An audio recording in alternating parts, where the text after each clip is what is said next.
All right. Hi, everyone. Welcome to the Heroes World Quarantine Podcast. I'm your host / moderator, Stuart. I'm here with, of course, our proprietors at Heroes World, John and Andre. And I'm here with many a special guest. This is a very fantastic, magical day.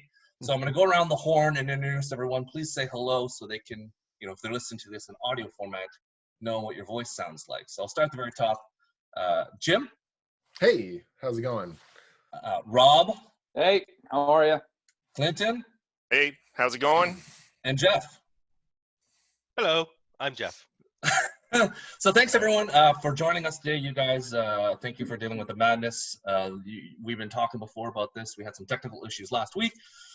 So here we are, part 2, trying this again. So thanks, everyone, for coming out. So another big thanks to everyone who is following the Heroes World social media on Instagram and on YouTube. It's been super fun to see the responses to the videos and the likes and the sharing. So it's really fun, and we hope to be doing more stuff in the future continuously. And especially the big stuff happened with the Snyder Cut. So who knew that was so popular? But just for the record be known, Affleck was the bomb in Phantoms, yo. So that's all you need to know about that.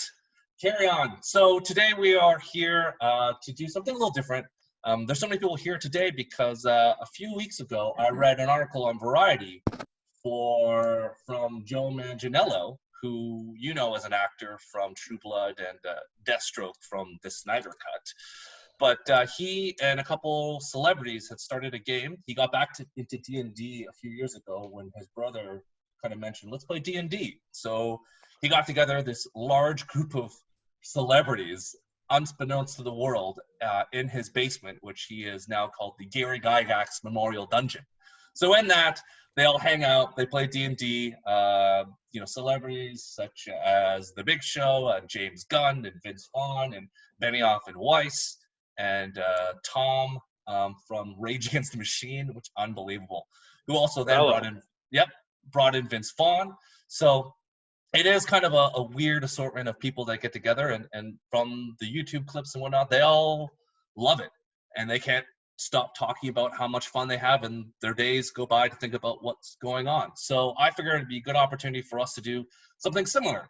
So what we're going to do today is I hand out a list of 50 celebrities that I Googled online that has folks who have, in fact, played D&D at one point or another, either mentioned it as one of the sources of inspiration to them or something they're currently still doing. So I've distributed to all the folks here on the Zoom meeting, and everyone will be drafting. So how it's going to work, it's going to be a snake draft. The person that will pick number 1 will not pick until draft, 20 again, on the other way around, something out of order. So you get first pick, but then you also get last pick, and I'll go back and forth, and so on. The way the draft will work, everyone will have 2 minutes up to decide from that list. I'll do my best to give some commentary. Everyone else will be able to chat and make fun of people and talk smack and whatnot. And once the 6 are finished, each person will have to have one of them be their dungeon master. For those who are not initiated in Dungeons & Dragons, the dungeon master is the world builder, the person who pretty much acts as all the NPC characters, the bad guys, the good guys. They do everything. They create the world, make a map, and they're really the one that guides the heroes along their journey. So everyone here will have one dungeon master, 5 players in themselves, in a campaign that would theoretically last for a year. So this campaign will be for that. At the very end of the draft, each person on the stream, and it'll probably be the person who went last, will go first. Once the draft order, which is randomized, will be decided momentarily, they will go have 4 minutes of a filibuster, which they can go and say whatever they want and tell the internet why their group is the funnest to hang out with. So that is essentially what we're doing today. And so what we're going to do first is we're going to go to the draft machine to see today who is going to be going where. The draft machine. So do you have a drum roll? I can let someone else do that, but let me share my screen first and foremost. Okay, before this pops up, I'm just going to grab everybody's first choice so I don't duplicate. So I don't duplicate anything. Don't worry. Okay, No, so I wanna can see everyone you fail. see my screen? Yes? Yes. Yeah. Great. I see. So here we go. I'm going to go from bottom to top, just as things are hilarious that way. So no Exciting. drum roll necessary. We're going to go pick six. Pick six today will be, Andre. Here we go. Pick Best for five last, buddy. Best for last. will be Jeff. Uh-oh. Oh, never mind. Take it back. Damn it. John, Oh. right in the middle. Jim gets first. Pick That's three. exactly where I want it. Okay. Clinton. Oh. Jim and I. Pick one is Oh! wrong. And the winner, It's fixed. Jim is our winner. So Oh man. Jim So much has. We'll start momentarily. He'll be in the clock again. Everyone's welcome Wow. to say whatever you like, make fun, do whatever. Amazing. then, So I've given myself a limitation beyond the 50 list that you have here. So I'll just be a Ooh. complete jackass up front and say I'm not going to pick anyone who are my friends. Want to play with those guys. Same Wow. here, Jim. That's a Same nice here. way of won't saying pick I don't want anybody to that's hang my out friend. with you for a year. No, So- I've played D&D with some of these people already, so I feel like that's like unfair to the rest of you to, you know. All right, I'm gonna pop on Jim's Monopolize- Facebook and to I'm just gonna make sure monopolize he's the being honest market. here. Oh, hold on, I'll share one for you. Have you got the screen sharing? It says host is disabled screen sharing. Oh wait. Let me set this up for you. And I am I'll- shocked you had a picture in the hopper ready to go. What? I know. It'd be a picture of him with Joe Manganiello from the Variety article. Yeah, from the right. He's just on the side. Yeah. Okay, so you have share screen options. All right, so this is actually from last year, right around this time. So that's D&D Live in Los Angeles. There's Matt Mercer, Can't compete with that. Deborah Ann Woll. Yep. There's Anna Prosser, Chris Perkins, Micah Burton, B. Dave Walters. It was one of the best gaming experiences of my life. It was just so friggin' incredible. That's me and Pat Rothfuss hanging out when we were doing story development on Rick and Morty versus D&D. So Yep. I actually would love to play. I've never played D&D with Pat. I would love to, but I won't use this as the time to do it. So, and there's Bob Salvatore. So he's like a good friend, and he's been doing D&D novels for years. Longer than I've been alive, I think. Absolute Yep, 100%, crazy, yeah. amazing Yep. creator. Anyways, all right. So there's my Just casually. just casually. mic drop on the top. Dropping his bona fides on the table. It's like, Yeah, there you baby. go. So my first pick is someone I've never met and someone I would absolutely love to play with, and I think would be. Well, I don't want to. I think the pick will be obvious because of the energy they bring to the table and the excitement that would accompany it. So I'm going to take Dwayne "The Rock" Johnson for my top pick. Oh, yeah. Here we go. It's on. It is on. That is a great pick. So there we go. So from that point, the clock is Oh, starting. by the way, this is my good friend here. Oh, yes, Ed's amazing. He's such a good dude. He's an awesome dude. He was an The amazing list, dude. So he great. He just randomly stopped by the shop. No, he's amazing. He's a really good guy. He's been wonderful over the years. I love that guy. He's not on the list. He should He's not Andre, on the there's a list. lot of Greenwood people, should- Well, I don't think there's anyone who actually works on D&D on the list. I mean, Oh, that's Rothfuss sort of side, a little bit, but yeah. So this is where I get a chance to name drop. I'm currently working on a setting book with Ed Greenwood. So Booyah. Oh, Jesus. You guys. Guys, I once shook the hand of Elon Musk, so here we go. Let's keep Oh, on going. No, we're talking about good people. Good people. Oh, this might be tricky. Maybe he's trying to misdirect. Pick number 2 is going to be Elon Musk. Jim needs to, cross off the scent. All right. My pick, right? Mhm. Yes, you still have a minute left, unless you'd like the initial. Wow, time. you cut in. All right. Like, clock's ticking, buddy. Okay. You have time to think. so You have time to think. I had a pick. I decided to move my first pick to number 2. My first pick is a guy who has played a lot of D&D and just showed his photos. Jim Zub is my first pick. Nice. I'm bringing a pretty good lineup with me. It's good. Yeah. Come on, Jim. Okay, so I'm actually going to pick Patton Oh, that's the gag one. Oh no! Oh, no. Oh, Who are you doing? Great choice. I picked Patton Oswalt. That's as, Fantastic choice. That's a Great good my choice. first pick. Yeah. Great one. Very Great one. solid. Yeah, His I last guess comedy I special was explain so later. good. Do I explain later why? Yeah. Okay, good. Yeah, later. So those of you who know Patton Oswalt, actor / comedian, he has a new Netflix special out, so I'm doing a plug for him. So here we go. Patton Oswalt is now off the board. There we What go. number is he? I'm trying to update my. He's 28. 28. 28. This is not in any order. This is not in any order, the list, but No, I'm just trying to. I don't want to double pick with somebody. Yeah. Oh no, we want you to, John.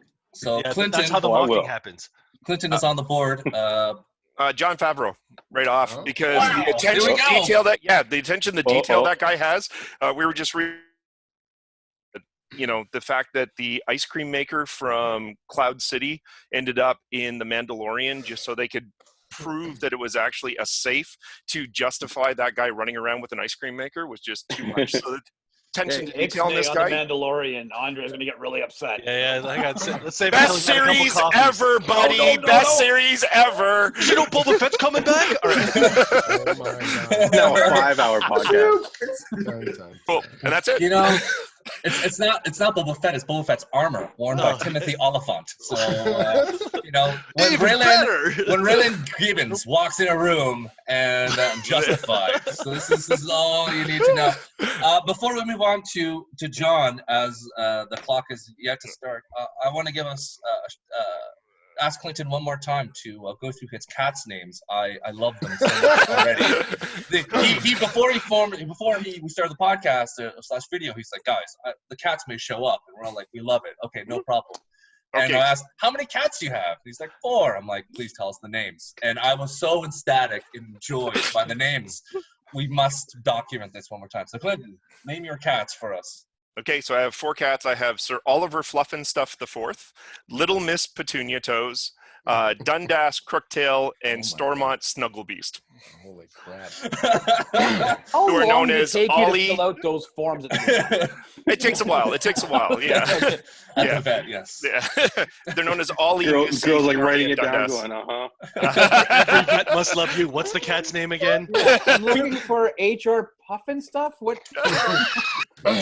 To be fair, I'm sure that's not the weirdest name at No.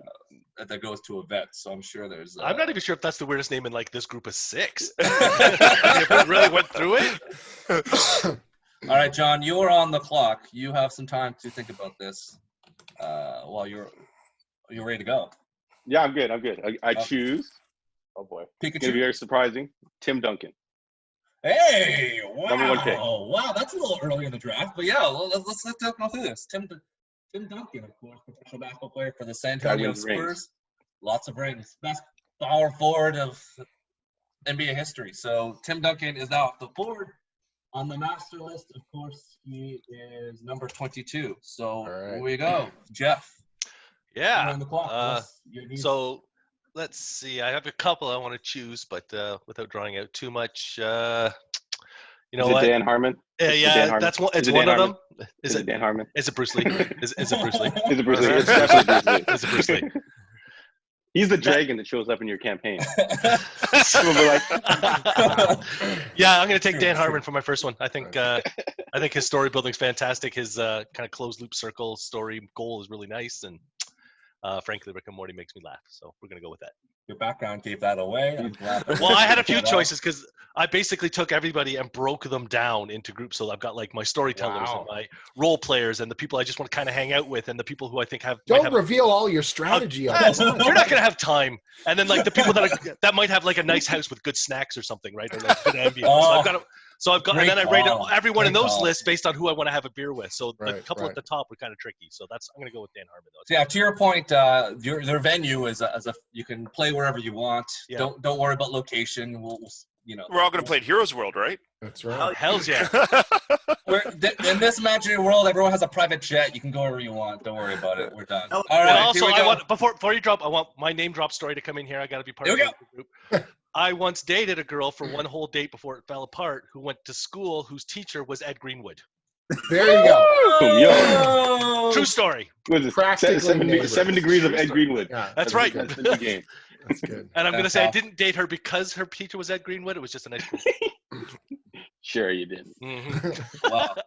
Andre, you're on the clock. You get the distinguished task of picking both 6 and 7. So you get 2 picks here. I get So as a 2. snake Okay, draft. so So you have a little bit of time. So this is good. Okay, so first pick for me is going to be Ta-Nehisi Coates. great. And Yeah. great writer, and he's doing cool stuff in comics. And I think he comes at things from a nice social historic background and stuff. I think that would be a really good element to slap into some D&D. He has some books of Captain America and Black Panther, right? That's right. Definitely. Available at your store as well, correct? We do have those books. And the next one is I didn't know I was going to get 2, even though I knew I should have prepared for 2. But Is it Kevin Smith? It's Kevin Smith, right? Kevin Smith. if I could pick somebody that just bitch slap every session, it would be Kevin Smith. Amazing. But I'm going to go with my boy. Wow. Harsh. Get some family for that Fast and the Furious D&D style. He's all about family. And the guy played like a dark elf or something for like a whole time. So I'm sure he'll get into the more kind of actual. You talking about Han? So. Jason Statham? No, you're talking about Vin Diesel. Vin Diesel. There we go. Oh, there goes my whole Groot is gone. So now Jeff. I wanted to live my life a quarter mile at a time. Jeff is on the back with the back 8th on the clock. pick. Yes, you are back on the clock. You have the 8th pick right now. Then I'll take my other one from my 1-2 list. I'll go with Matthew Mercer. There we go. Nice. I got my story people out. You know, the DM is like the goalie, guys. If you're drafting hockey, you got to draft the goalie He first. is a pretty gold standard on that front. Yes, It's that good. is a great. I can't tell you how much I would pay to have a game session with those guys. It's pretty phenomenal. Yeah, it's a great one, and he is very multi-talented, so it is great. All right, John. So you are on the clock with the 9th pick. All right, number 2 is the legend, Terry Crews. Wow, here we Easy go. pick. Easy pick. All right. Easy pick. Damn you, Pick. John. I should have picked him instead of Vin. None of you guys were going to pick Vin. I should have. No one's gonna pick Vin. Yeah. Who's this guy, Vine Diesel? Yeah, yeah. I'm about family or something. I don't know. Let's not forget about his producing powers from the TV show The Ropes. You know, let's not forget that guy, boy. From his experience as a dancer. You know, these are big time things. So now Clinton has a little bit of time as the 10th pick. We're zooming past this. But, Okay, Felicia Day. Oh, there we go. Well picked. Just sir. because ever Okay, since the yep. first time I saw her, she's just amazing. So yeah, she looks like somebody would be a lot of fun to play D&D with. Yep. Creator of the guilds, and Andre knows her she has from her own Supernatural. show, So these are as Charlie. So these are things that people would know her from. So there we go. So now we're at the 11th pick. Rob? Is she on Captain Hammer? Yes, she is. Yes, she is. Yes, she is. Which, I'm picking a guy who I know who would stand by me. Will Wheaton. ooh, okay. Oh, jeez. This is what today's going to be? All right. Okay. Yikes. Wow. All right. Tell us how you're really feeling. Okay. Wow. Oh, that's okay. I love Will Wheaton. It's just we have to tie it all back into how I feel about them.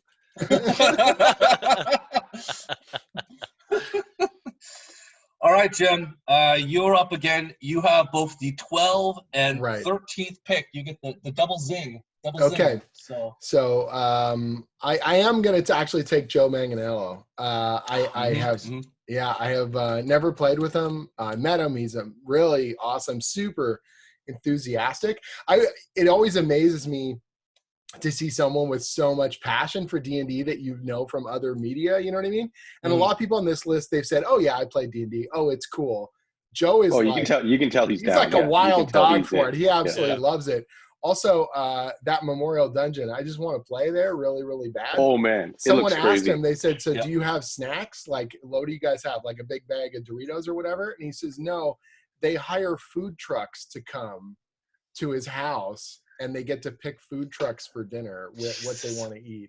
And I just want to do that. I want to play D&D, walk out into his palatial estate, and then eat from a food truck, and then go back to the game. So Joe Manganiello is my God bless choice. Sophia for dealing with this guy. You know, he's just you know, what a schlub who, you know, clearly doesn't do anything or whatnot. Such a poser. Yeah, but between him and The Rock, I think we've got all the bench presses we need.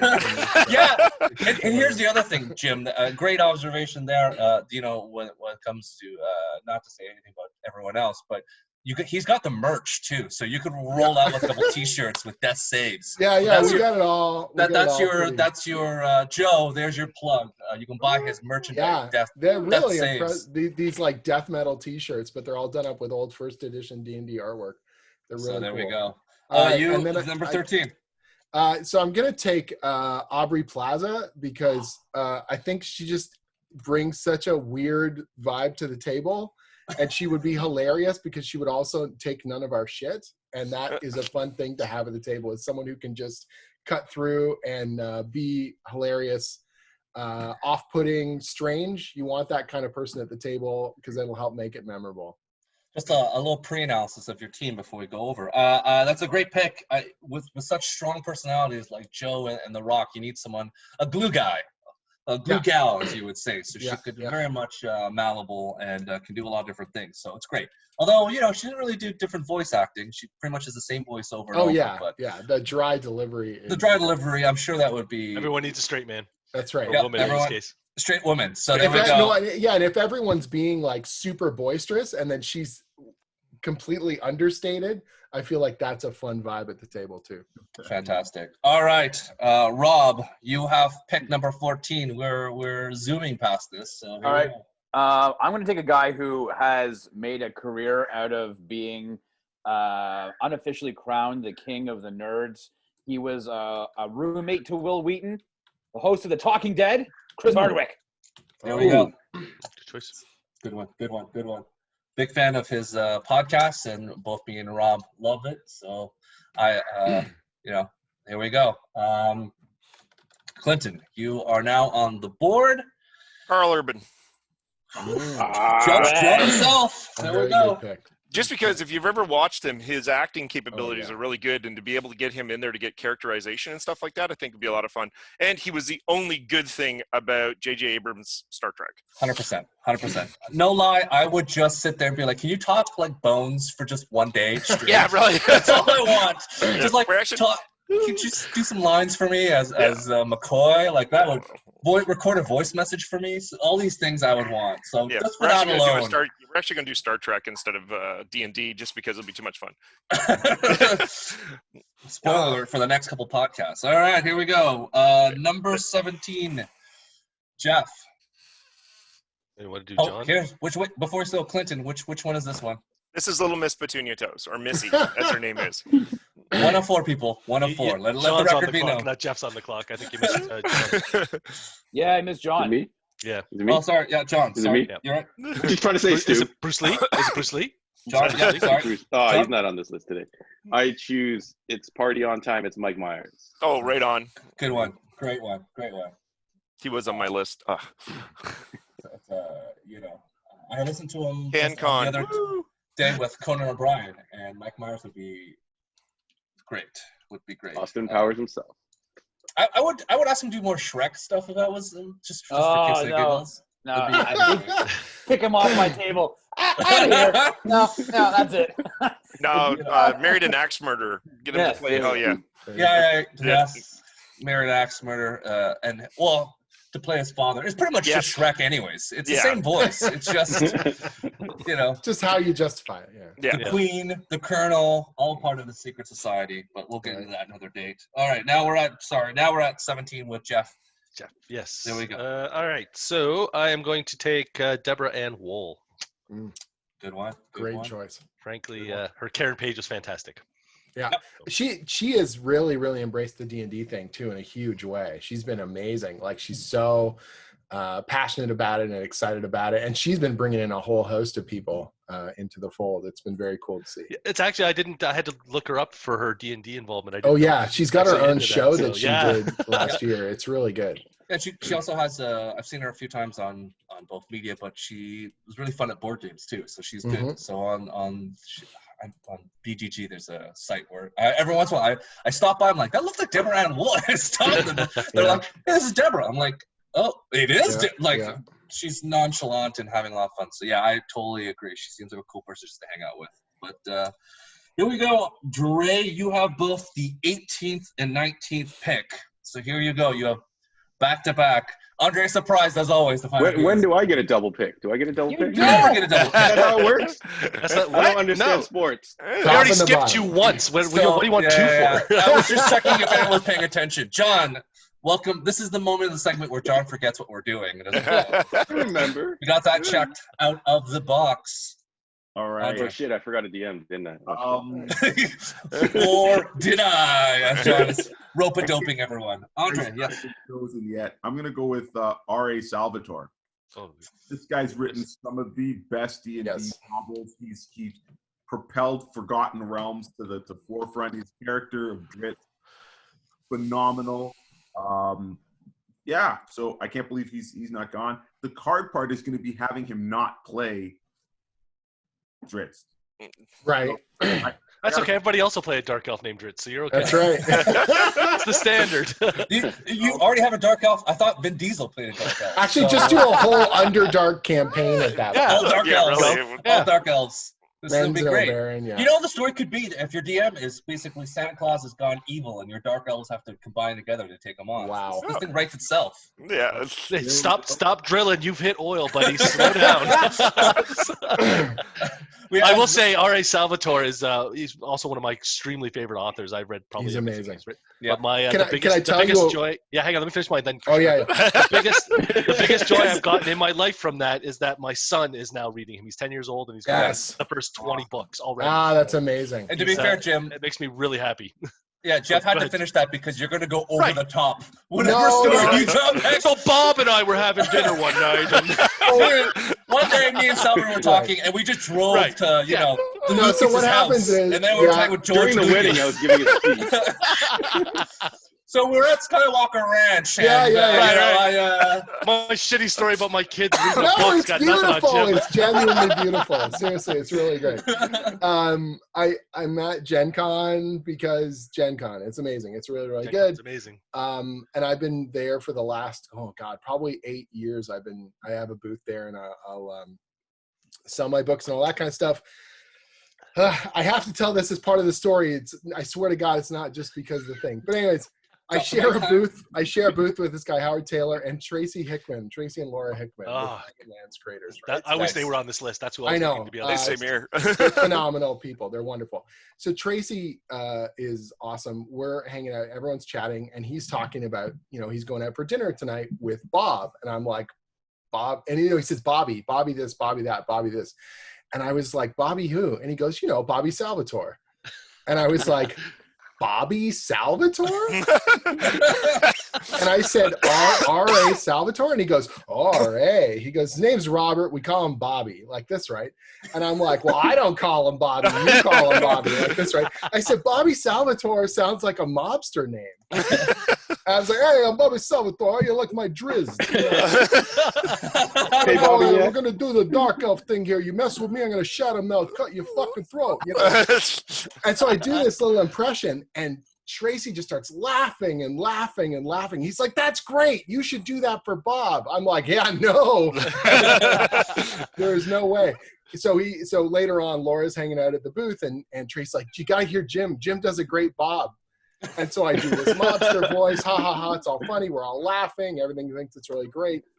A couple hours later. And he's like, I'm going to kill you. I'm doing a sketch for someone. I'm sketching on a comic cover for someone. I've got my head down. All of a sudden, this shadow falls over me, and I hear this voice that goes, heard you talking about my dark elf? And I look up, Bob Salvatore.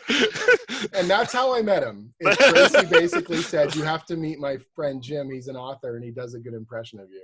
And ever since then, Bob and I have been friends. So, yeah. Thank you, Stu, for letting me go before that. I'm like, Jim, I'm going to mute you at this standpoint. Going forward, anyone speaks before Jim because Jim is going to drop If the Jim's mic. about to say something, we should all get 5 seconds to kind of shoot in here and say my crappy story before Jim goes off. And, you know, so I was Bob's parasailing with Bobby Jim was Salvatore. like, one time I walked in the urinal, I hung out with the Undertaker. I'm like, oh, the Undertaker! I didn't see this coming. Matt Groening and I were arm wrestling. Does Tracy Hickman still do the breakfast? He D&D? does. Well, he I used hasn't to done it love in the doing last that. couple years. But I've been to a few of them. I've been on stage for a few of them. They're amazing. The Killer Breakfast. So he does this kind of improvisational theater game. It used to just be like a regular convention panel, and now it's honestly with the last one they did. They had a 500-person auditorium. Tickets sell out instantly, and it's like a 2.5 hour improv where he's essentially the dungeon master on stage, and they're bringing up groups of 6 players at a time, and he's killing them in entertaining fashion. And it's sort of like the Gong Show. If you're entertaining, he'll keep you around, but as soon as you're not funny or if you've been there too long, he'll kill you in an entertaining manner.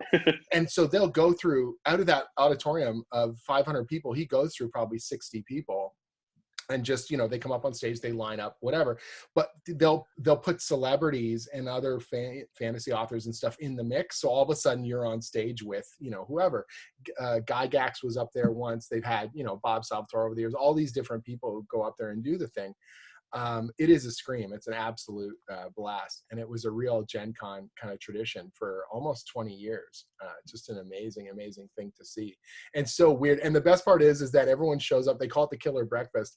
And if you've never been to it before, everyone sits down and they do this big hoopla introduction. At the very end, they go, there is no breakfast at the Killer Breakfast. There's only killing. And everyone in the audience goes, oh. It's so good. I'm starving. Yeah, exactly. So that again is a reminder that if you have eggs. So again, that's a reminder. If you have a story, please jump in front of Jim before he goes off.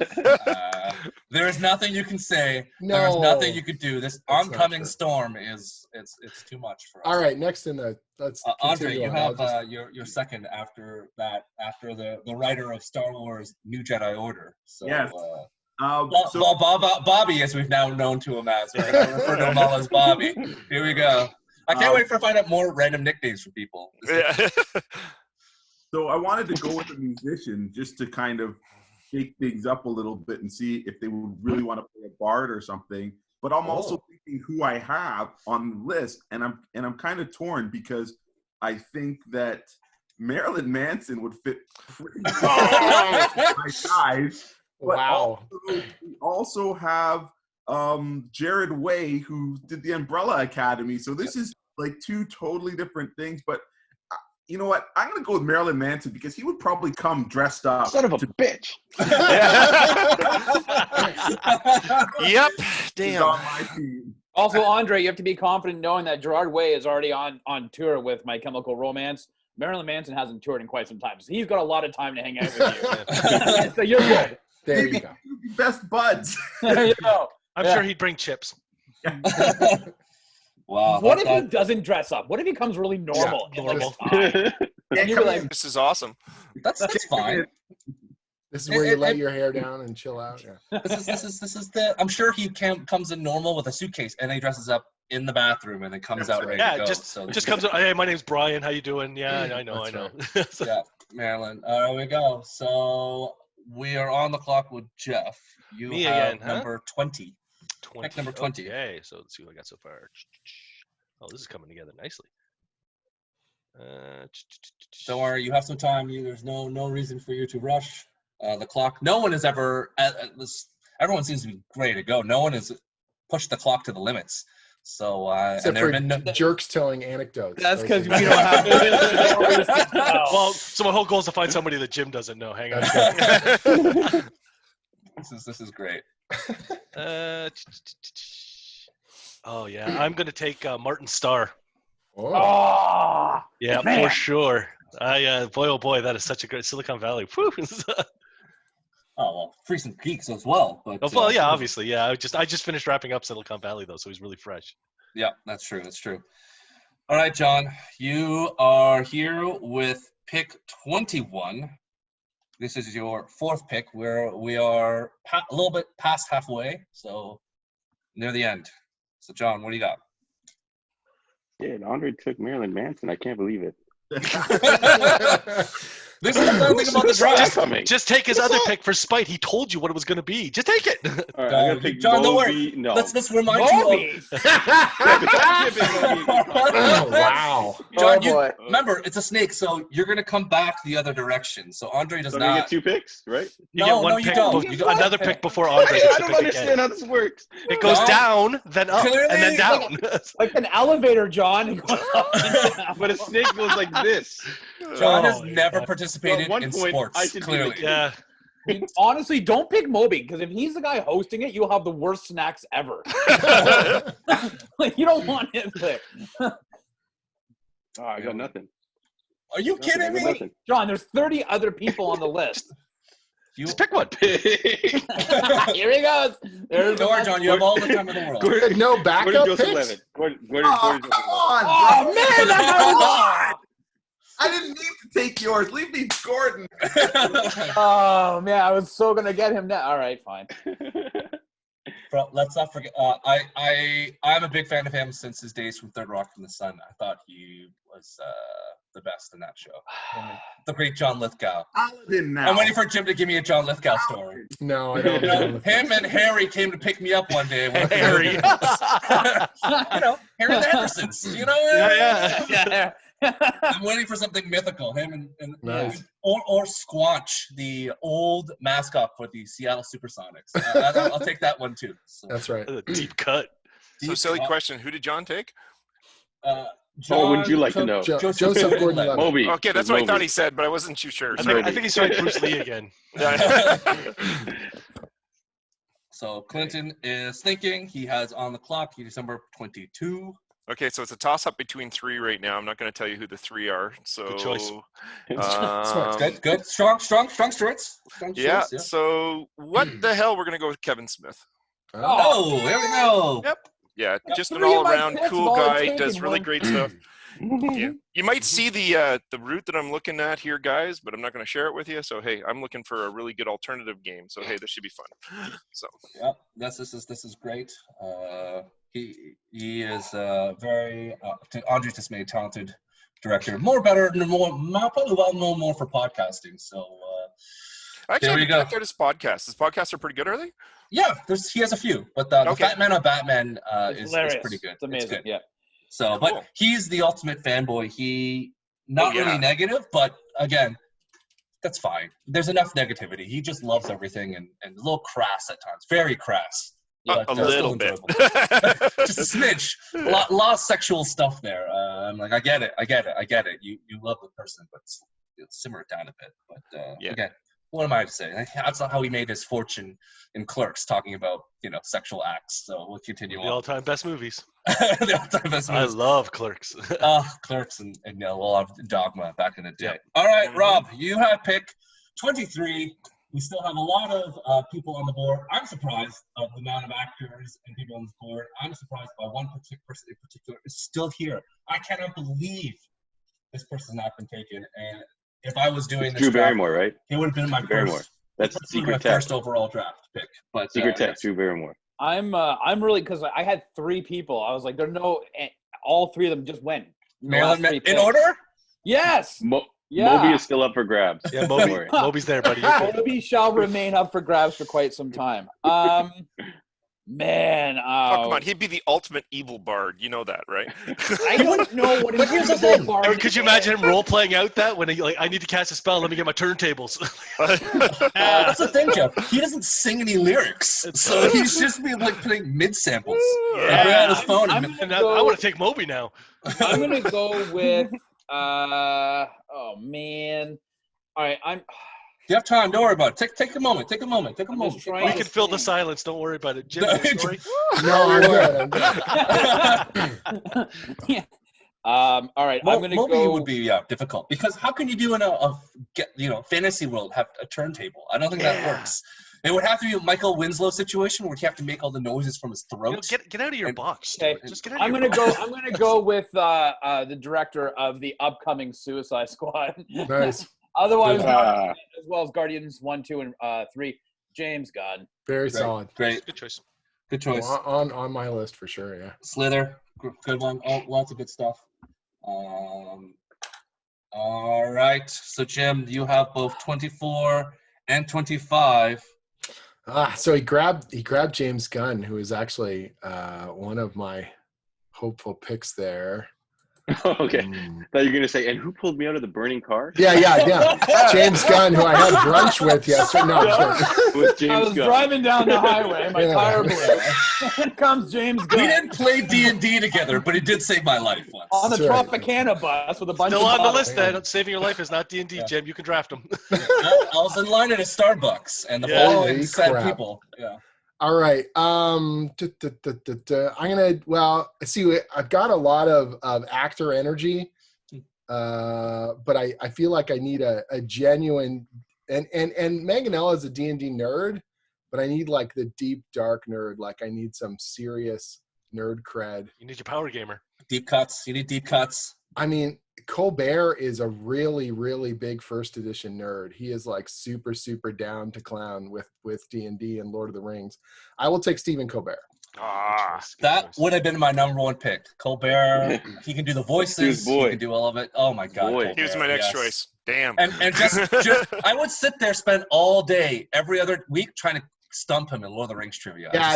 He is. I was actually, so again, shady. the few times he's talked about D&D on his show, he goes deep, like dark. Did you guys watch? He did a thing with Mercer. Mercer ran Yes. like a 1 hour game with him or whatever. And he was talking first edition rules like off the top of his head. And I just went like, whoa, okay. That dude's a machine. Yeah, that was intense. I was surprised how intense he was on the stuff in a good way. 100%. Um, Good pick. Best pick. There we go. Thanks. Biased by my love for Stephen Colbert. All right, you have Yeah. 25. Don't worry, you have some time. It gives also some time for other people to review their lists. It's a fascinating lineup of people left here. Yes, it is. It is truly the Expendables left over. There's a lot of people left over. Yeah, it's a weird lineup of Mhm. of people. Try to think of people be like in that dynamic in particular. Like you're not just looking at that person, but you're like at the table with The Rock and Aubrey Plaza. It's Colbert. How's this going down? Like what's the game that we're playing here? That's kind of the This is deep inside baseball talk happening right now. This is what's going to matter at the final phase when it comes to. I need a calming energy at the table.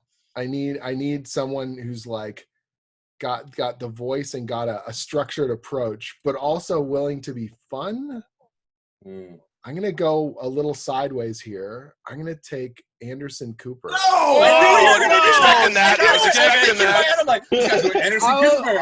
I knew it. Oh! Look, just because you had brunch with him doesn't mean we Here goes my whole team. In New Orleans. Wow, that's amazing. That was Honestly, a contentious great. pick. Good what a choice. pick. Holy You know crap. what else? Same thing. I was thinking, I'm like, it's got to be Anderson. Honestly, that was a great build up to that. Just the real world stories he could tell you. Is like when I was in Afghanistan. Yeah. Yeah, you and Jim would get along Guys. well. Yeah. But he would honestly just, I think, also be very, just at the table, like he would be like, okay, guys, we got to get back to it. Like he would organize everyone. Kind of. He's a moderator, right? He is a moderator. Good moderator. Yeah, dude. And he'd be like, Jim, you got some celebrity stories? Let me tell you about some stuff I know. When I sat down with Netanyahu, you'd be like, oh, God, I'm done. All right. Well, I sat down with a guy named Bobby. All right. Fuck your Netanyahu. World leaders. Who cares about world leaders?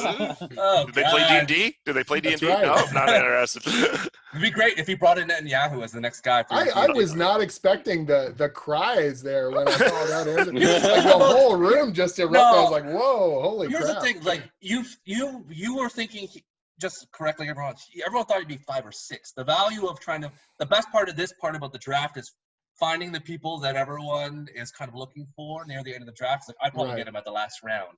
So now a lot of these are going to pop up and guys are like, maybe I should have strategies now. Maybe I reach and grab someone a little farther because they might not be there when I get there. So Mix up We're the down to energy 2 at the picks table. here, right? So yeah.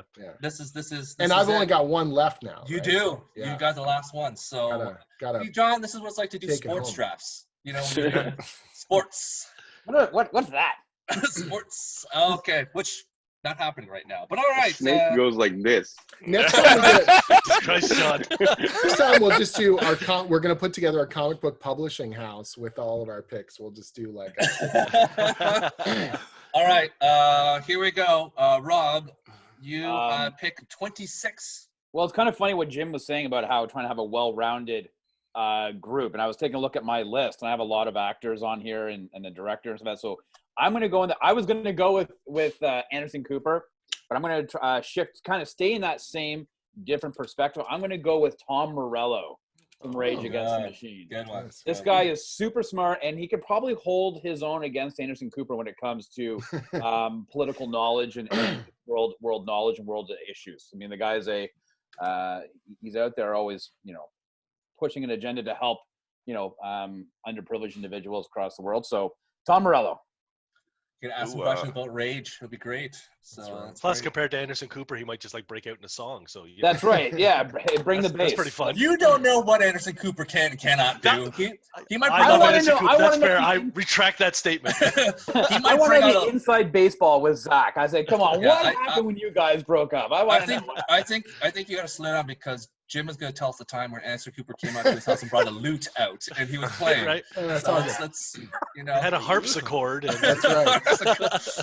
Him and Weird Al came over, and they were both playing, harmonizing. Some songs. So. Some songs. Aren't you glad you came on this call, Jim? That is total quality. All right, here we go, Clinton. You are up with pick number 27. Joss Whedon. Here we go. Yeah. I mean, he only screwed up Justice League. Sure, why not? Yeah. There was a movie called Justice League. There was a movie called Justice League. What? No. I'm looking for more the story building that he does because I really like the story building he does. So. Except in Justice League. Yeah, Buffy the Vampire. Slow down. Justice League. DC sucks. Deal with it.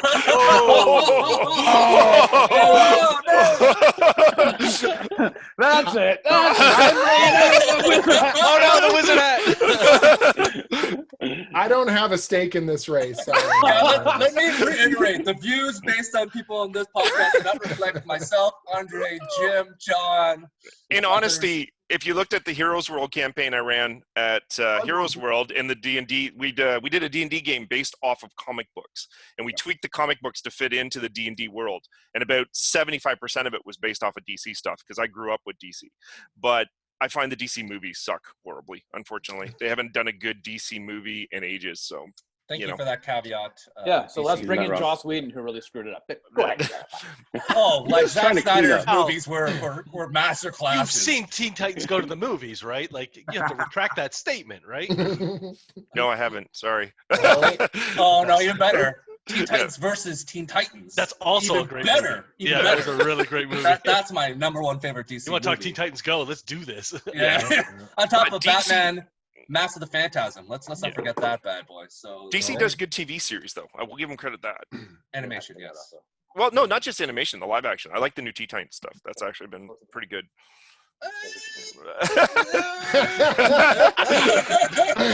Dark. I like Dark.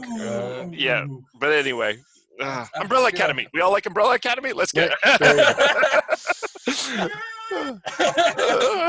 This is my stub my foot and go. Yeah, walk away. Just walk away. Yeah. I don't want to demonetize Jim's future. So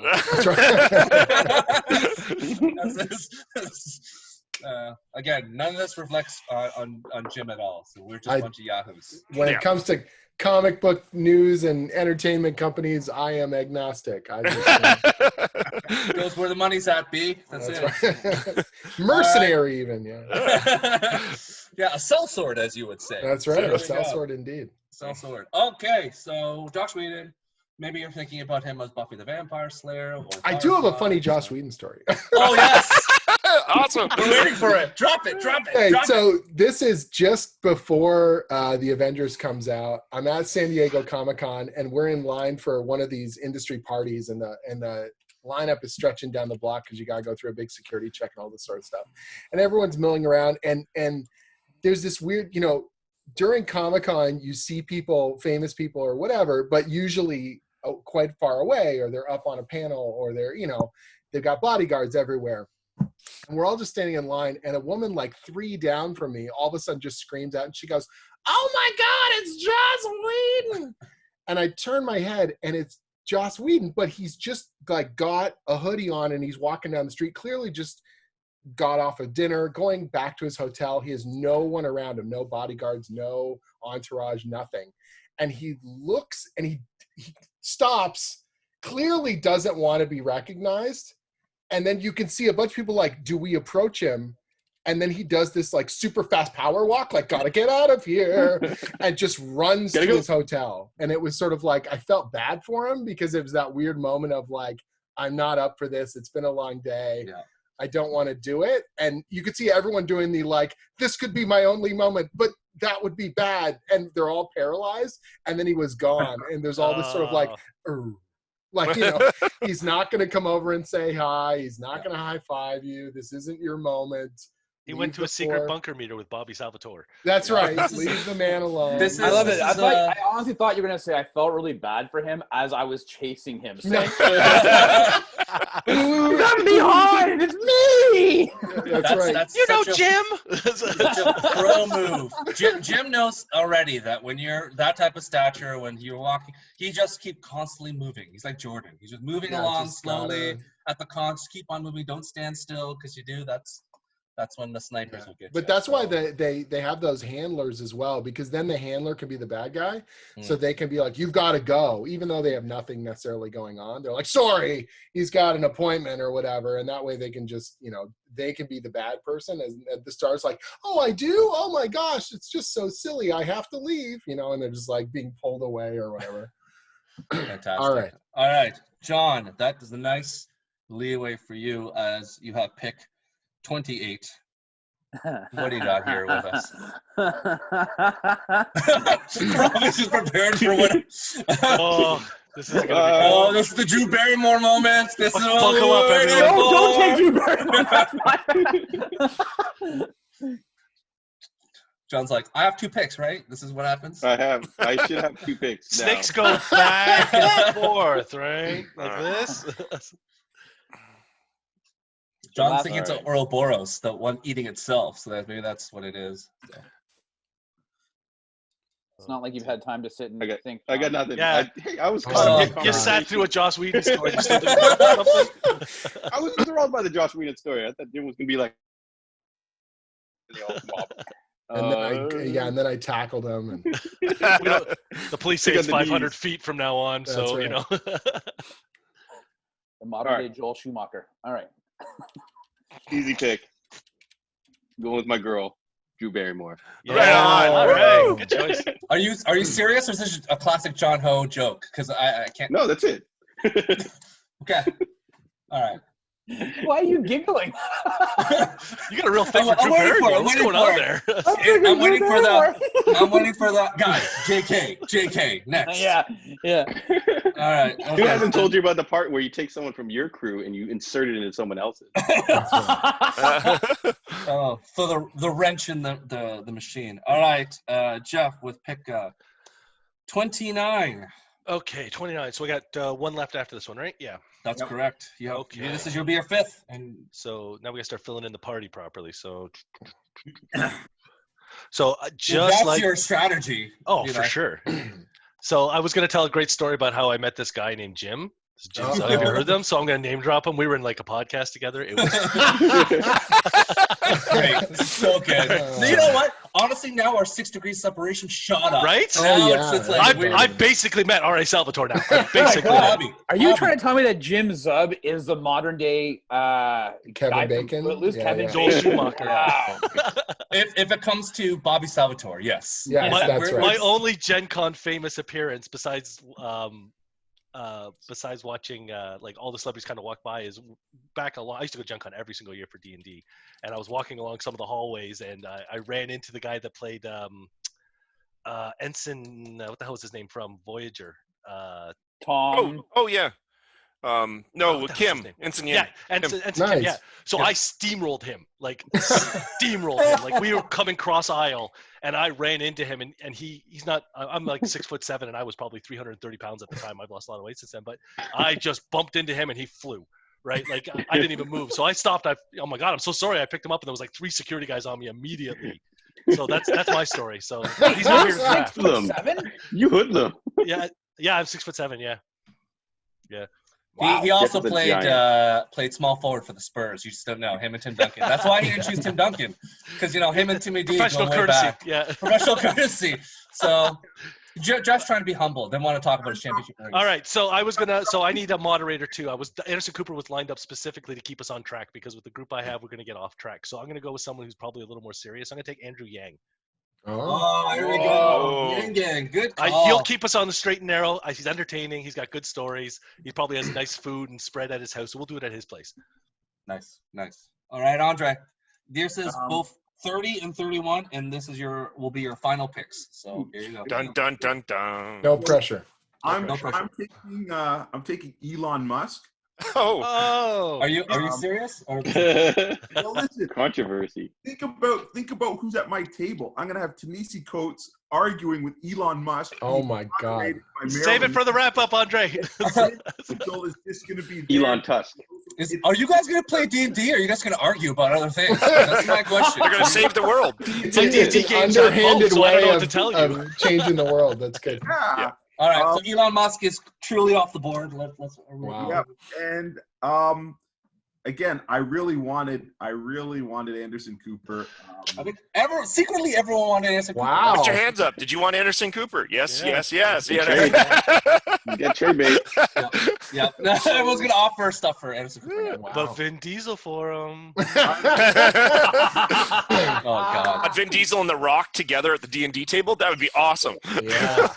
Raffy, you wouldn't get anywhere, man. Oh God. Here we go. I'm gonna take.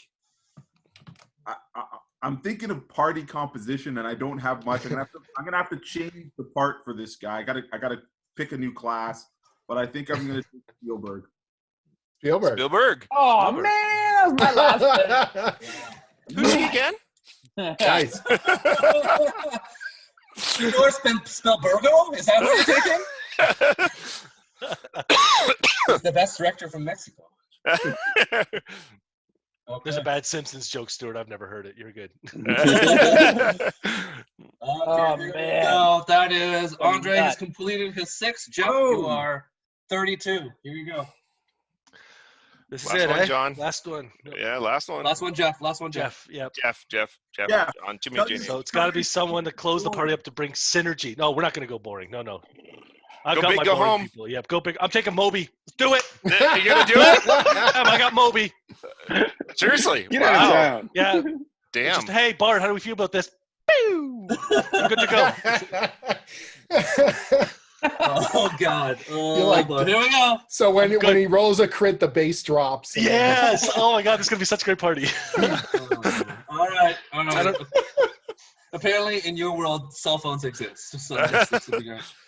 Hey, prestidigitation. You can do it all via Don't prestidigitation. you tell me how to play D&D. Oh. This is truly like the TV show. A bunch of kids on a roller coaster, and then they go through. So Jeff was one of the official play testers for what edition was it, Jeff? Your name's in the book. 3.5 and 4. Nice. That's right. Oh, here we go. I have played a lot of D&D Better. in my life. That's Jeff good. knows. All right. I'm no Jim, but I'm in the All book. right, I used to do a lot of Living Greyhawk. I don't want to brag, but I have an artist credit in Monster Manual 4th edition. Oh, do you really? Yeah, That's I do. awesome. So, Wow. yeah, it's weird. What did you draw? I've got the Lich and the Were-Rat. Oh, I have to go back and find my books. I want to see that now. So. Yep. All right. John, End of story. I got nothing. John, what do you got? What? No, shit.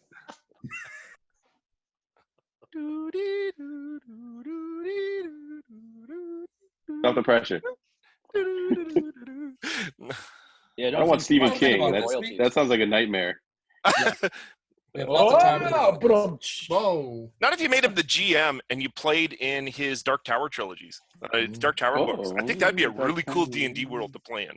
Honestly, he's written so many books that honestly you could talk about anything. This guy. Oh yeah. So you I have would to just make talk about him go by Shawshank like all day. Richard Bachman the whole time and only talk about his Richard Bachman. That's and right. then be done with it. Yep. Thanks. Now I want to listen to Bachman Turner Overdrive. Hey, he's in there. What do you know? I'm actually going to go with Clinton and go with Stephen King. I like that gunslinger. I just didn't want to live in the world of It or something like that. Yeah. Because it's scary.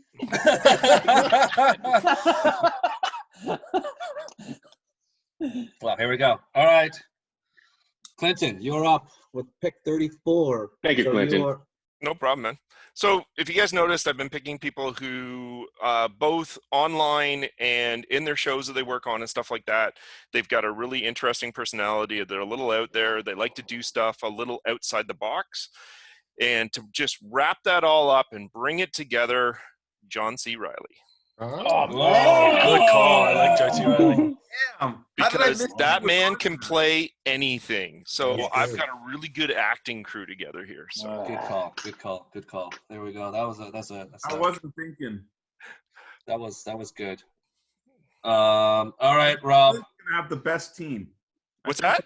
I think you're gonna have the best team. You got the What? best. Settle down, Andre. Settle down. Whoa, pump the brakes a little. Well, Andre's just saying the best team, but my team, however, the best team not named Andre's I don't team. think my group gets past third level because they're gonna fight and just make it. They're not The political strife. Yeah. You guys need to play Birthright. You guys need to play Birthright. Yeah, you guys right. have an awesome Birthright campaign. Rob, this is your final pick. So here you go, Rob. You have the last one of your. You know, so all the picks I had for my 5 and 6 have all been taken, especially Rainn Wilson there. So I'm going to go with a guy who was in the probably worst comic book video game movie of all time, Wing Commander. But he appeared on a podcast, awesome. Inside of You, with Michael Rosenbaum. Yep. And man, that guy came across way better than I had anticipated. He seems like super mature, super smart. I'm going to go with Matthew Lillard. He's amazing. Good choice. He's amazing. And that guy is so passionate about D&D. He started a company with his friends called Beetle and Grimm's, and they do like deluxe D&D stuff now. Yeah. Like this.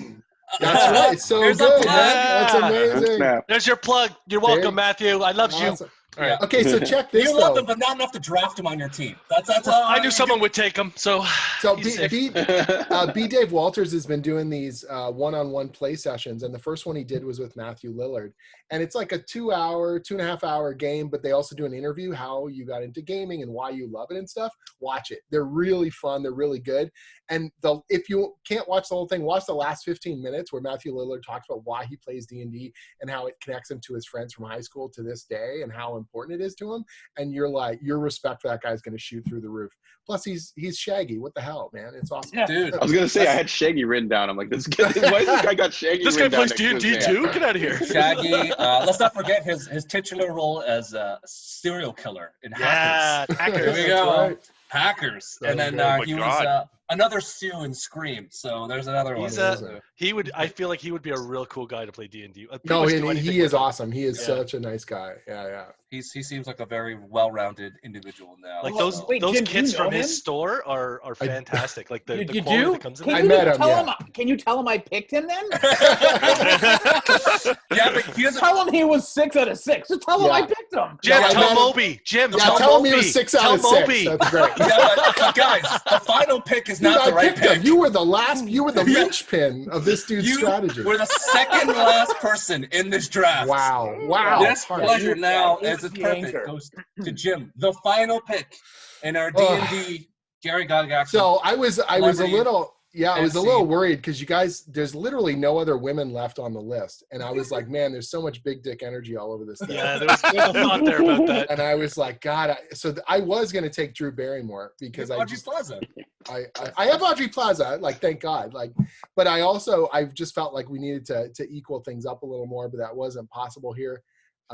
So this is where I do my wild card normally, but I will, using who we've got at the table.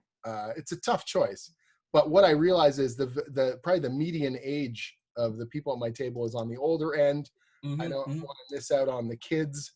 I also need some The TikTok music. vote, yes. And it would be good to have some more comic book energy at the table. So I'm going to take Gerard Way to round out my group. Nice. You need someone who can dab, right? That's right. All right. Yeah. How we go? choice. So that, my friends, has the completion of our D&D Celebrity Pro-Am. So there we go. Man, oh, So Do what we is get to gonna play happen? at this table, by the way? Or is it just like I have to like let them all get No, together? you and- play at this table. Oh, okay, So great. yeah, Better. you play at the table. You don't get to be the DM. I know Clinton could run a table, but I want to make it fair for everyone. So Nice. he does not get to run the table. He gets to play at the table. Hey, So we I have to wanna tell play. you- I run too many. So what's going to happen now is Andre is going to go first. We're going to go from Andre downwards to Jim because, again, Jim had the first pick. So we're going to go swing around the other direction, and Andre will get – Before we do this, I just want to try and guilt my business partner John into trading me Terry Crews for Marilyn Manson. Come on, buddy. Can I get rid of Terry Crews? Do you this really, is do you really good. want Andre with The Rock and Terry Crews together? I Jesus. don't have the Rock. It's No, really Jim has a Oh, rock. I got Jim the has The Rock. Rock. That's right. That's right. All right, let's do that trade, Andre. I'll do that. Yeah. First trade. Wow, John, you're super easy. You weren't like, and $5. Like you didn't like have it. You got to Next to close the 2%. I store didn't want tomorrow, Marilyn John. Manson on my team. Wow. I'm just going to say what a Moby move. might be on the trading block. I'm just saying Moby. Oh, wow. I'll give you a Remain minute on the to- trading block. Moby. So, wow, unbelievable. What things have transpired. Yes, trades are allowed in this. Okay, so if there's no other final trades to announce, we're going to move into our final phase, which is everyone will be given 4 minutes to talk about their team and why they believe their team is the best. Clearly, Andre believes that Clinton has one of the top teams, but not to spoil that. So I will let Andre go, start the clock, and then what will happen is I will give you an indicator, I guess with 20 seconds remaining, and then that's to let you know that you are running out of time. Some may use the 4, some will use less. We will go from there. So, Andre, whenever you're ready, I'll start the timer. All right. So this is going to be a political kind of super deep world building, a deep world, but it's going to be a lot of political intrigue. So my game master is going to be Ta-Nehisi Coates. I think he's going to run a tight ship, and it's going to be not only political, but he's going to pull out the personalities and the motivations, and then we have to have a diverse group of characters so that everybody's situation and social standing comes out.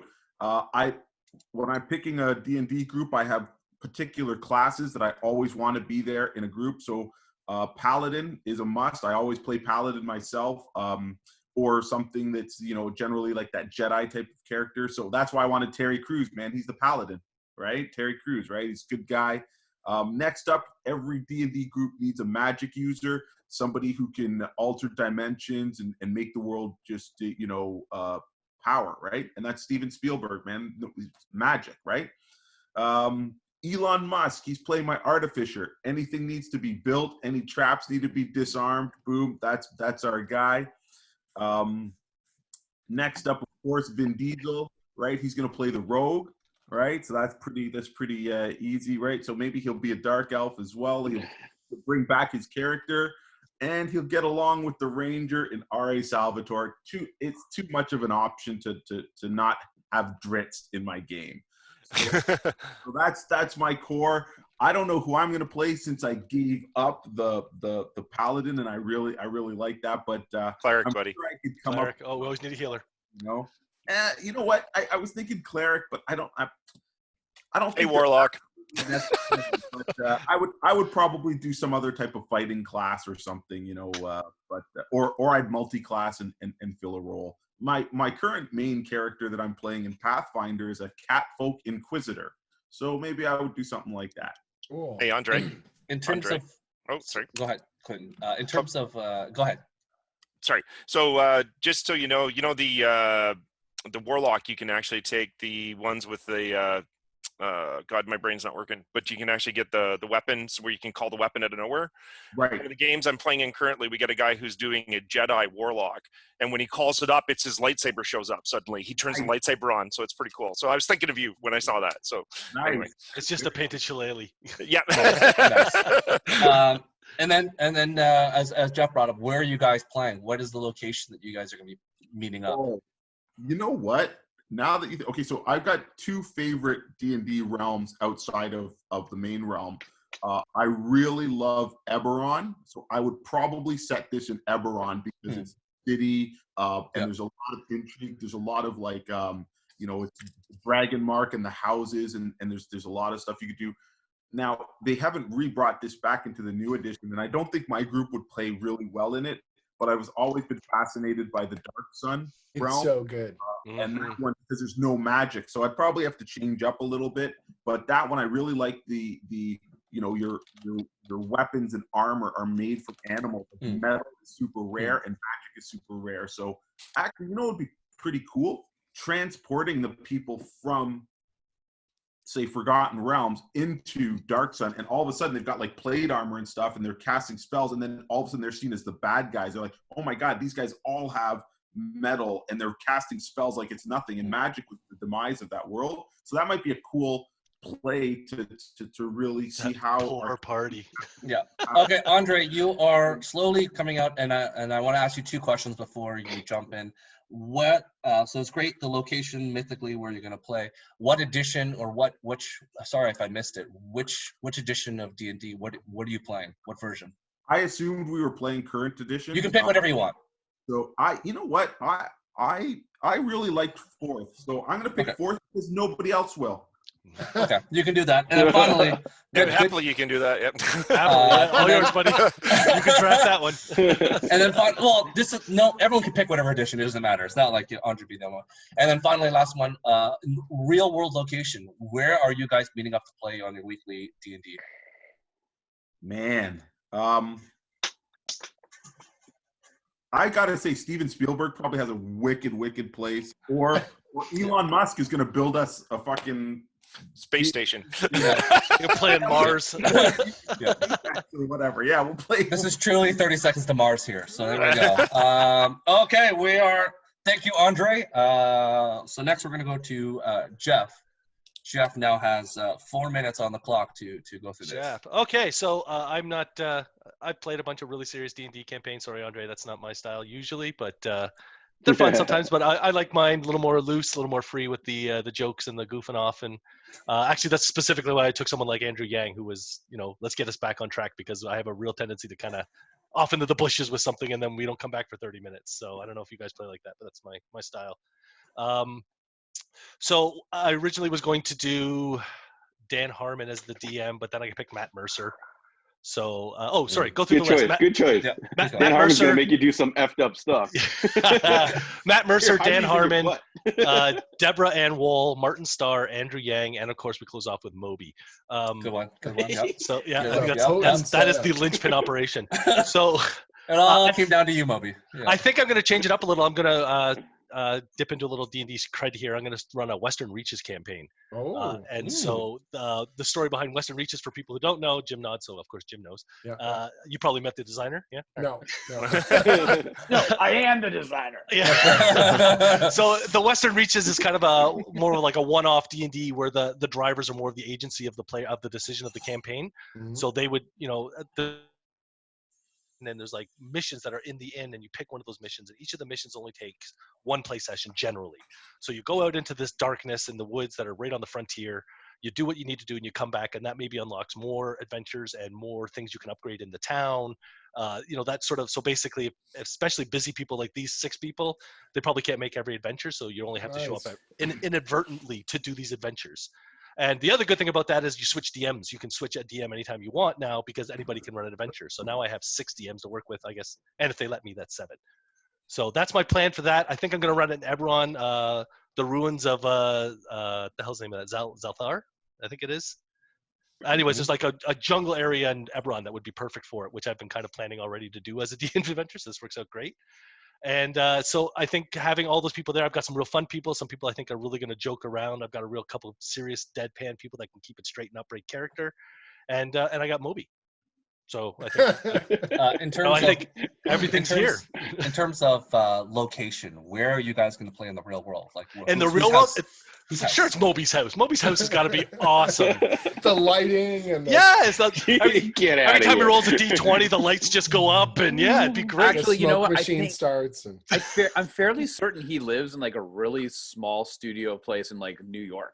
So, oh, really? Yeah. I think I saw something like an interview about like he's not one for flashy extravagance. So it might be okay. So that's fair. I'll say then I'll go with the people that have all of the stuff. 6'10" or whatever it is. Yeah. You might have a difficult time with. So then I'll do Matt Mercer's place because he's got all the props and books and. There you go. He's got at the Critical Role studio. Yeah, at the Critical Role studio, he's got it all set up. We're ready to go. Nothing to worry about there. So I won't assign classes to everyone. I think these guys are all pretty competent enough to pick whatever they want. But I think we would have an absolute blast. But I don't think we would actually accomplish much. And in terms of Andre set a good example of what he would be playing. But in your world, you're gonna let everyone choose their own, I guess. But what is your class? What are you doing in this game? Yeah, so we're in Eberron. So, I met Keith Baker. Oh my God, I played D&D with Keith Baker. There we go. That's cool. There it is. I met him before he was famous. Yeah, all right.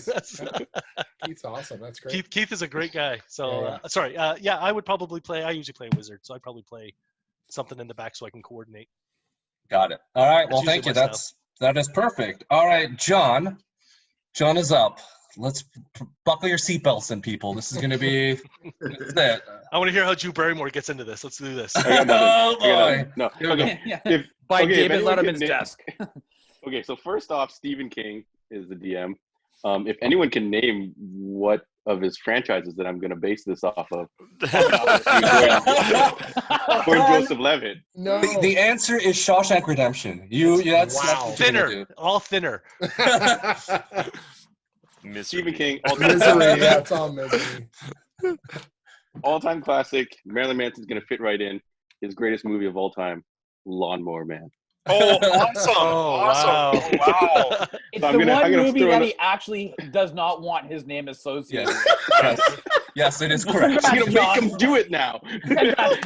Making him suffer through his biggest regret. I like it, John. I like it a lot. There is a form of horror here. It's good. I thought you were going to go Ravenloft. This is way better. So it's going to be crazy. I'm going to get Drew Barrymore. She's going to go into her Charlie's Angels bag, and she's going to be the leader and put all this together. She produced that movie and got it all happening, girl power movement. And then I've got I don't have Terry Crews anymore, but I'll probably need some D&D help. I don't know what type of roles these would be, but Mike Myers, he's the, kind of the jokey wizard type guy. Seems like he would play that easily. Tim Duncan, he just gets shit done. He's the big fundamental. So he's gonna do all the work while everyone else is goofing off. So he could be a warlord, or he could be your fighter class paladin, something like that. You can do it if if it was up to me, everyone would be human fighter, and it'd be very funny. So we're gonna need some variation. You and Gary Gygax. Apparently, Gygax was all about the human characters. It was all just like, I mean, we're all human people on Earth doing our thing. Like, are you playing D&D? No. Oh yeah, sorry. You guys and your elves. I'll roll a D6 and assign someone an elf. So that can be Marilyn Manson. He's very elfy. Yeah, that story checks out. That's going to be on his new Wikipedia bio. It's going to be great. An elf-like singer. And then we'd be playing at Tim Duncan's NBA mansion, of course. That NBA money. Yeah. And I'd definitely be playing the new edition. I like when they streamline stuff, makes it easier for me. Good call. There was a famous picture of like Tim Duncan and who else? And like the Admiral, David Robinson, all of them playing on their airplane, and they hooked up these old school laptops to play Quake together. So it runs deep. So these guys are clear, legitimate fans of video games and board games and whatnot, D&D. So that's great. So do you have anything else, John, that you want to throw down in terms of what edition are you playing? Newest edition. I like streamlined stuff. Keeps it simple for me. Streamline Edition. Yeah. Put me down for 5th too there, Stuart. Sorry, I forgot to answer that question. I figured that was the case. And No then 3.5. No one's gonna 3.5. I don't know. Yeah, I would love to go back to a little rules crunchy 3.5, but I don't know if I got time to make grapple checks again. I got kids now. This is imaginary world. You got as much time as you want. You can do whatever. Even in my imaginary world, I've got 2 small kids. So. Son of a bitch. Honestly, they could wander. They could wander the giant mansions that you attend. So or Moby's studio apartment. Yeah. They'll be in. Honestly, the kids will be in the West Wing. You'll be like in the East Wing, and they wouldn't even know they're even there. So you're fine. They'll be at like Dan Harmon's arcade or something. Yeah. Or in his woodshed. You got to be careful. There we go. So John, and then Edition, and then you mentioned Tim Nugget's house. So that was great. So here we go, Clinton. It is all you. Okay, so first of all, we're going to play BX. So we're going to take it way back old school, play BX. And here we go. And we're going to have rotating GMs because I'm sorry, with the crew that I've got, there are so many good storytellers there.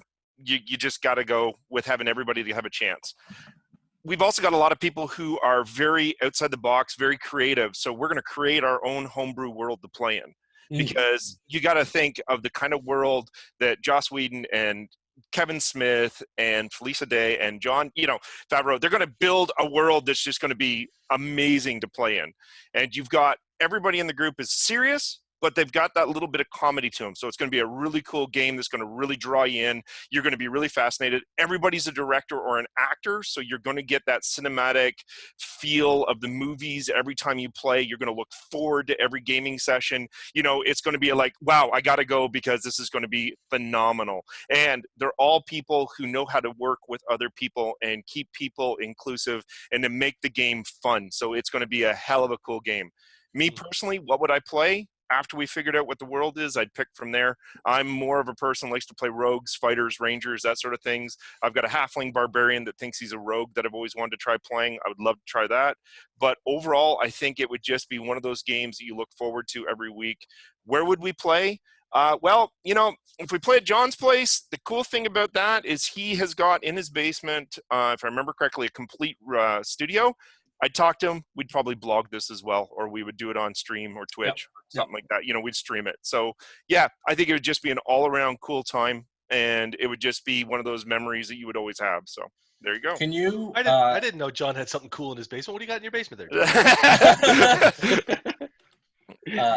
We're talking. I'm sure both Johns have Boba Fett helmets in their basements at this. Damn straight.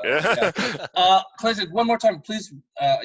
Can you go through your team one more time for the folks at home? Okay, so Jon Favreau, Felicia Day, Kevin Smith, Joss Whedon, John C. Reilly, and Carl Urban. It's a power lineup. Yeah, that's what a a group of people. Clinton just snuck in and took all these cool people that would mesh together. Gel very well. Yeah. So I would watch that Twitch stream. Yeah, a lot of collaborators. I'm not gonna lie to you. I'd watch pretty much all of your Twitch streams. Yeah, right. All some pretty good lineups. Yeah. Well, good character actors on most of these guys too. The ones that are actors are good character actors. So my secondary, and I will be honest, the secondary thing I was thinking about was doing a superhero game because every single one of these guys has done something based with or based around either the supernatural or superheroes. And to play a superhero game with this crew would be really awesome. I mean, getting down, doing some old, what was it called? Champions would be just awesome with these guys. But anyway, there we go. What about the Marvel superhero RPG? What was that called? The Marvel superhero RPG. Yeah, Marvel superhero. Rolls right off the tongue. Yeah, actually, that would be kind of cool doing Marvel superheroes with these guys. That'd be that'd be a blast. That'd be a blast. I don't know. You've already given us inspiration for the next draft, so we're I know Jon Favreau. In the MCU, we did it like this. Yeah. Or playing West End game Star Wars with this crew would be awesome. Get the D6s. There's gonna be a new list in the next draft, so we're gonna keep on going. Whether I'm most likely, spoiler alert, everyone who wasn't drafted, they're going back in the pile. And that'd be awesome. That's awesome. So then we're gonna go. So that's what we're gonna do the next time. Good. But we're gonna.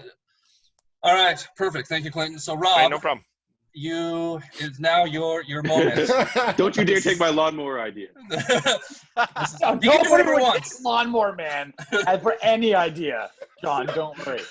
The clock. That is an extremely low bar, John. You're fine. Yeah. Let me. Rob is going to do in the box office. Rob's right? going to do It's fine. his Snyder cut. So this is what's going to happen right now. This is the Snyder cut D&D universe. Well, no. So here, first of all, for all of those who are watching and who have stayed through this thus far, Yes. thank you. You are truly a Yeah. Hero. Even I don't want to be here. So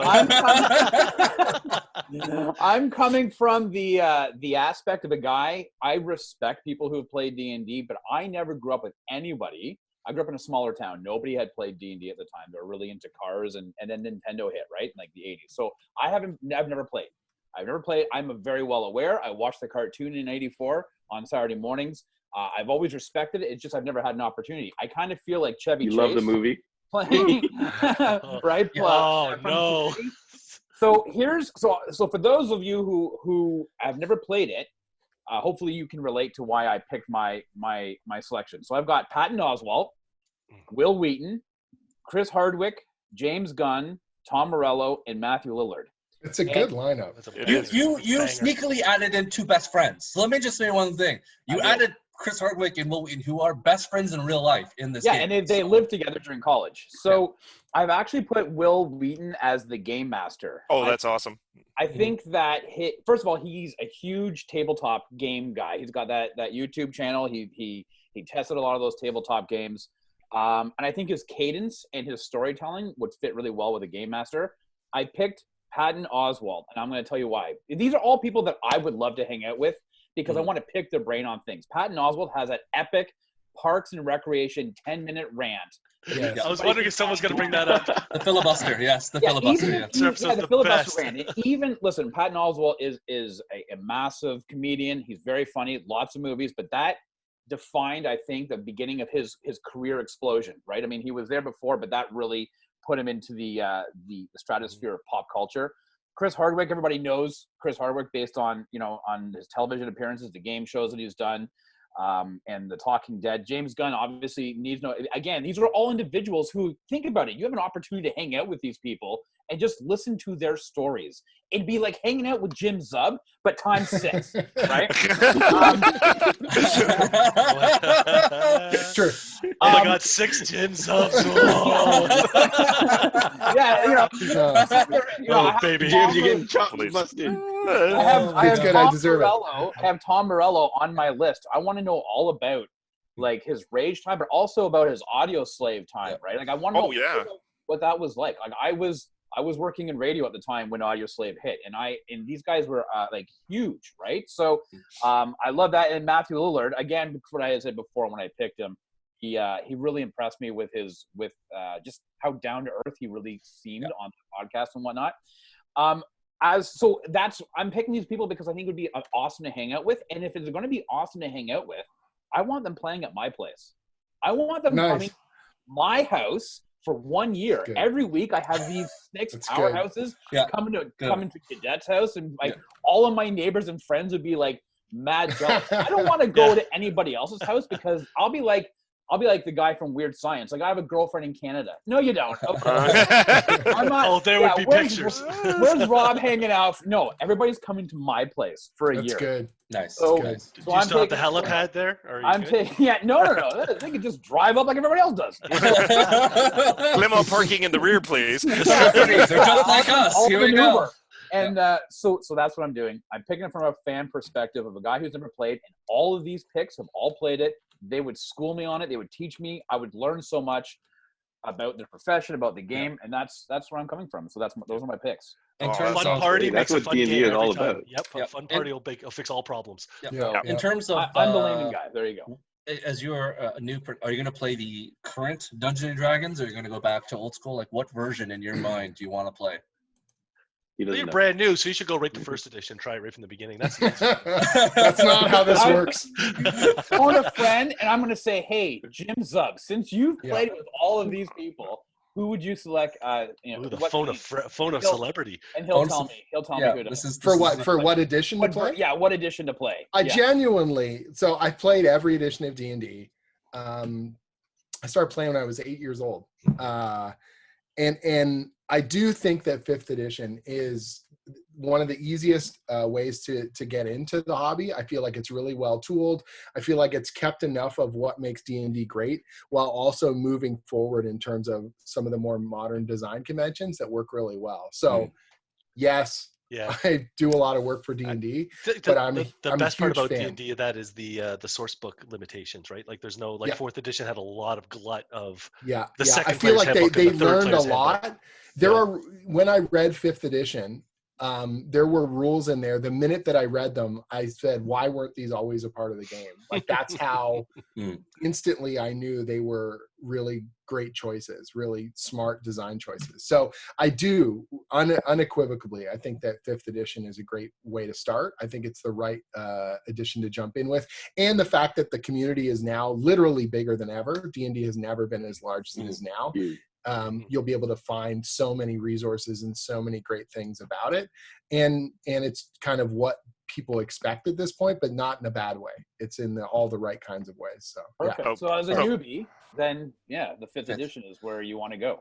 So with that, Rob is going to make the Jim Zub celebrity entrance to his D&D party. He's going to make a private runway and a separate entrance that Jim can go down. Everyone else, front door. Jim's side entrance. That's right. That's right. With a key as well. So slip in secretly. So I'm going to do a name drop here, just so everybody knows. I actually every 2 weeks play Vampire Dark Ages with Jim Zub's first GM. No, that's right. That trumps my Harry story. That's good. That's good. Yeah, no, I had to. My brother was my first DM. Yeah, totally. Sorry, Jim. Hope you don't mind. I just had no. It's all good. It's all good. It's great. There we go. All right, and finally, with the last one, Jim, you get your 4 minutes. Here you go. All right. Go for it. I will try and take this home. So. We've got a crazy lineup of people. So I got Anderson Cooper, Gerard Way, Stephen Colbert, Aubrey Plaza, Joe Manganiello, and Dwayne "The Rock" Johnson. Wow. We have all kinds of amazing energy on the table. People who are pumped, who work really well in ensemble kind of cast stuff.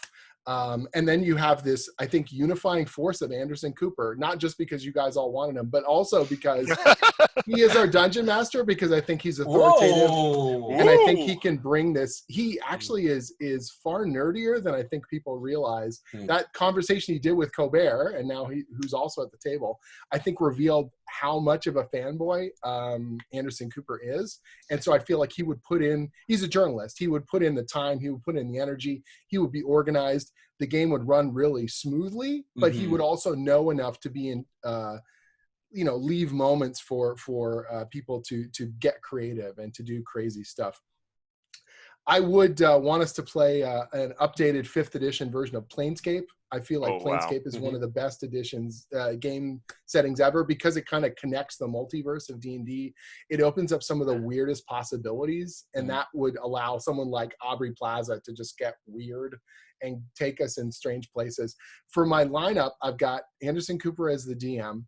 I've got, I would play a rogue. I love playing sneaky characters. I love playing fast talking, morally kind of gray characters with a heart of gold. And that would be a real joy. One of the characters in the D&D comic series is named Krydal. And he's actually based on a character I played when I was younger. And that's kind of a very quintessential kind of character I would play.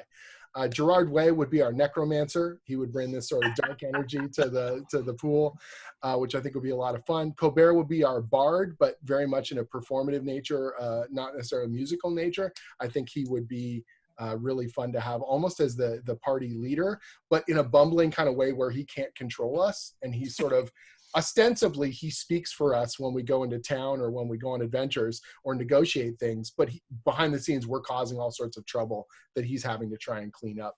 Aubrey Plaza would be a barbarian. So she would be a few words, but of maximum destruction. And she would always be super, super low key about killing, which I think would be really, really funny. Joe Manganiello would play his famous Dragonborn paladin called Archon, who he's been playing for years. He obsesses over. And Dwayne "The Rock" Johnson would be our cleric, because every time he'd heal us, he would say, "You're welcome." And I think that would just be the right play on that front. And we would play at Joe Manganiello's place because he's got the Gary Gygax tribute dungeon. We would have the food trucks coming in every week. It would be big hangouts, and after it's over, Dwayne "The Rock" Johnson would high five all of us, and our arms would hurt, but we would feel like $1 million. So That's awesome. It's a great way. Jim just wants to say Jumanji a lot. Jumanji. Yeah, I'd actually like to see you guys play your Rick and Morty.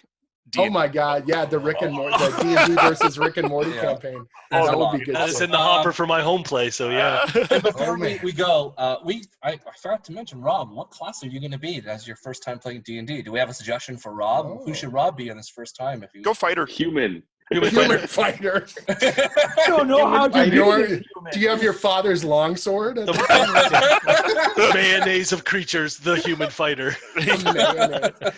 Amazing. That's great. All right. Warlock. Wait a minute. Stu, were you trying to nut me on that one? I'm just saying that's a That's great a one. twist. You didn't mention your what you wanted to be, so I'm like, Yeah. we want to give you a suggestion. I went to the No guy word of a lie, who's Rob. all the food for them. I'll be like, hey, do you want some more chips? Do you want No, you didn't mention the what mom, class. you're just bringing around the lemonade. That's right. Yeah. As your first time playing D&D, you want a class that's not too difficult. You don't want to go back to the reference and too many spells and too many things you have to look at. It's nice to just be a human warrior. Just be like, I'm going to move and slash this guy and go for an attack rather Give than... him a personality and go to town. Yeah.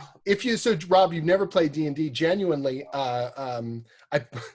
I put together a series of books called the Dungeons and Dragons Young Adventurers Guides. And they're ostensibly made. They're made for new players, and they're made to introduce you to the concepts and the precepts of role-playing games. My wife and I wrote these for Wizards of the Coast, and really, really proud For of children. them. What's that? For the children. For children. Yeah. Right. No, but it's Rob. been one of the proudest things I've ever worked on, because I started playing when I was 8 years old, and now getting photos of kids who are 8, 9, 10 who are playing with these at the table with their parents, and they're clutching these books or they're excitedly reading them. Some of my favorite photos we've gotten are like literally a photo of a kid who won't look up for the photo because they're too busy reading the book, and the parents are like, these kids are obsessed.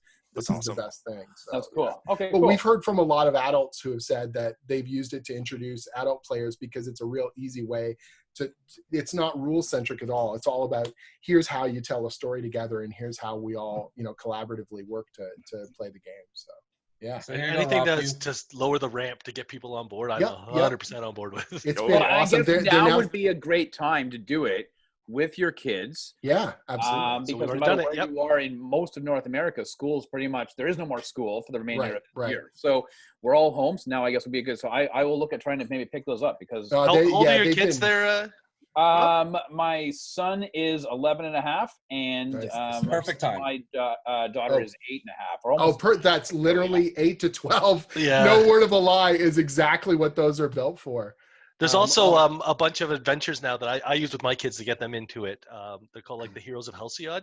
Awesome. And they're like really stripped down versions of the game. You're basically inside like a little area. You're being trained to be an adventurer. There's like 3 things you have to remember. Here are the characters. I'll send over the PDF. It's all free to use. Awesome. I'll And send they got you, my kids right on board. in Yeah, the go ahead. chat here, I'll put a link to the info about the Young Adventurers Guide. So And the nice thing about it is that it does not require a screen, so you can get your kids off the screens at home. So absolutely. that's I think part of the joys that we've all experienced playing D&D is hanging out with friends, playing it, having that, either it was using our imaginations, or now with all the miniatures that you can buy and merch you can buy via Jon Well, that's what's so Manganiello great or about the what- game. It scales so well. Like you can literally, if there are dice rolling apps that are free and stuff, if you have pencil and paper, you can play all the way up to as deluxe, as crazy, as kind of gold plated a game you want to go.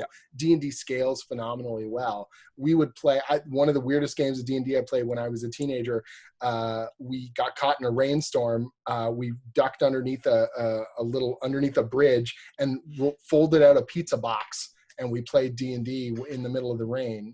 Like it didn't matter. All we needed was the dice in our pocket and the ability to interact with each other, and the game was super fun. So Pro tip for all those people out there: buy plastic dice. Don't buy metal ones. They're just going to eat up your table. Unless you're Andre. Unless you're Andre. Andre, fine, but like, don't buy metal ones for kids because they're gonna throw them on the table, and my God, will they destroy your tables? Your tables. Respect your dice. If you buy plastic dice and roll ones, like you throw them out the window. Those metal dice are too expensive. You buy a nice little rolling tray. Andre, that's when they graduate. They're 18 years old. They respect your table. Until then, you're not gonna let your kids just roll stuff on the. So let's be cognizant that if Rob starts playing D&D, he's not going to give his 11-year-old metal dice. It's going to be holes in his walls. So he's going to chuck it. That's hey, Andre, the way it is. Do you and John have the Young Adventurers guide in stock yet? We've got them on order. So we have had them in the past, but we're all out. But because of this, pandemic lockdown, so things have started to trickle back in. So we carry all the regular D&D stuff, like we have stock on the good old Player's Handbook, and the starter sets, and starter sets, the dice kit, which is fantastic. So yeah, there's pretty much, we have almost everything in stock, and D&D has been one of our best sellers for a couple. It's a renaissance right now. Like it's just been, so one of the weirdest things for me has been being involved since 5th edition launched in 2014, and 4th edition, a lot of people like it, but a lot of people didn't. It was very divisive, let's put it that way. 5th edition was not a certainty by any means, and to see the game go through this huge surge, and tabletop role playing in general, but D&D specifically on this meteoric rise, and watching it from sort of partway inside and partway outside, it's been surreal and wonderful, to see so many more people discovering it, realizing how potent it is, the kind of connection they can have with their kids, the kind of bond that you can have with old friends and new, through telling stories together, being engaging with your entertainment. I love it. It's such an exciting time. And from a parent perspective, there has to be something else from screen time, right? Admittedly, it's the summertime. We're coming close to it now, and the kids are going to want to be outside, but there's a lot still. They just want to play. My son is a Fortnite junkie, right? So we have to limit the screen time, and to have something else to supplement that extra time with, aside from him whining and complaining, this would be. And look so at all the famous, writers, directors, showrunners all use D&D as an example of how they're able to organize themselves, put things together. You're basically making your own improv TV show and creativity and whatnot. So it helps you organize, and Joe said it time and time again. It's like it's helped him kind of when he was a kid kind of put things and organize it, and now it's coming into life as a producer, or writer, or director. I would not be a writer today without D&D. I did a wait, you're a writer? Yeah. You don't know Jim's Hub? Wait, we haven't heard any stories about you. I know. If only you had a book for sale. Yeah. It's guys, his close friends call him Jimbo. So this is another thing, guys. Jimmy Z. Jimbo! Have you heard about Jimbo? Oh. Good old Jay-Z here. Yeah. Awesome. There's also, if you are seriously getting into this, Rob, there's a Wizards page now. They've got a bunch of quarantine resources. Oh yeah, a bunch of free materials. I think it's wizards.com/remote, I think, or something like that. You can Google it's amazing. It's got coloring sheets for like the really small kids. It's got free adventures. It's got access to some stuff on D&D Beyond. It's got that Heroes of Hellshield, which I linked in the chat here, which I'm sure we'll get up for everyone that wants it. I can't think of a better time to start. I did this with my kids 6-7 years ago. It was even harder than that. Now, right? Like it's so much easier now to just, we're just going to roll some dice and away we go. Everyone's ready to go. Everyone knows what it is. It's like when we were dorky video game people in the 80s and watching it become mainstream and being, I was there at the beginning. I was ridiculed for this, and now everyone plays Fortnite. It's the same thing with D&D. People used to laugh at me for playing D&D. Now it's like, oh, you play D&D. That's awesome. Oh, it's so weird too, because even the D&D comic series at IDW, they weren't sure they wanted to bring the comic back, and so I was like, guys, there's a new edition launching. This is a really good time. IDW has all the Hasbro licenses, G.I. Joe, Transformers, My Little Pony, all this stuff. D&D is just one of those licenses, and I was like, D&D would be great, and they were like, I don't know, is it, do people care? And now, years later, it's so phenomenal to see the growth and the explosion of it. It's an incredible time. Yeah. So on that note, as we're scaling down, I want to thank everyone for participating in the draft. Oh gosh, John, that should be your new profile picture. I can't wait. Thank everyone for participating in today's draft. We look forward to everyone's comments online as which team they want to be, you know, as well as if they had to join a group, which one would they want to join? Team Moby.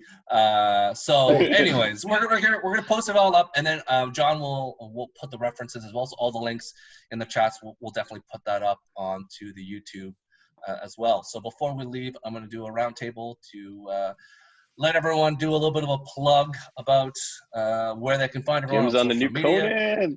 Jim's going to be last because there's Yeah, no way we can do this. So let's the rule from now of the rule for Jimbo is Jimbo goes last. So that's what it's going to do. So first off, we're going to go with Rob. Rob's going to go first. So Rob, where can they find you, or where do you want to share, or where do you want to plug it? Yeah, so on Twitter and Instagram, it's at Rob Gaudette, Gaudette.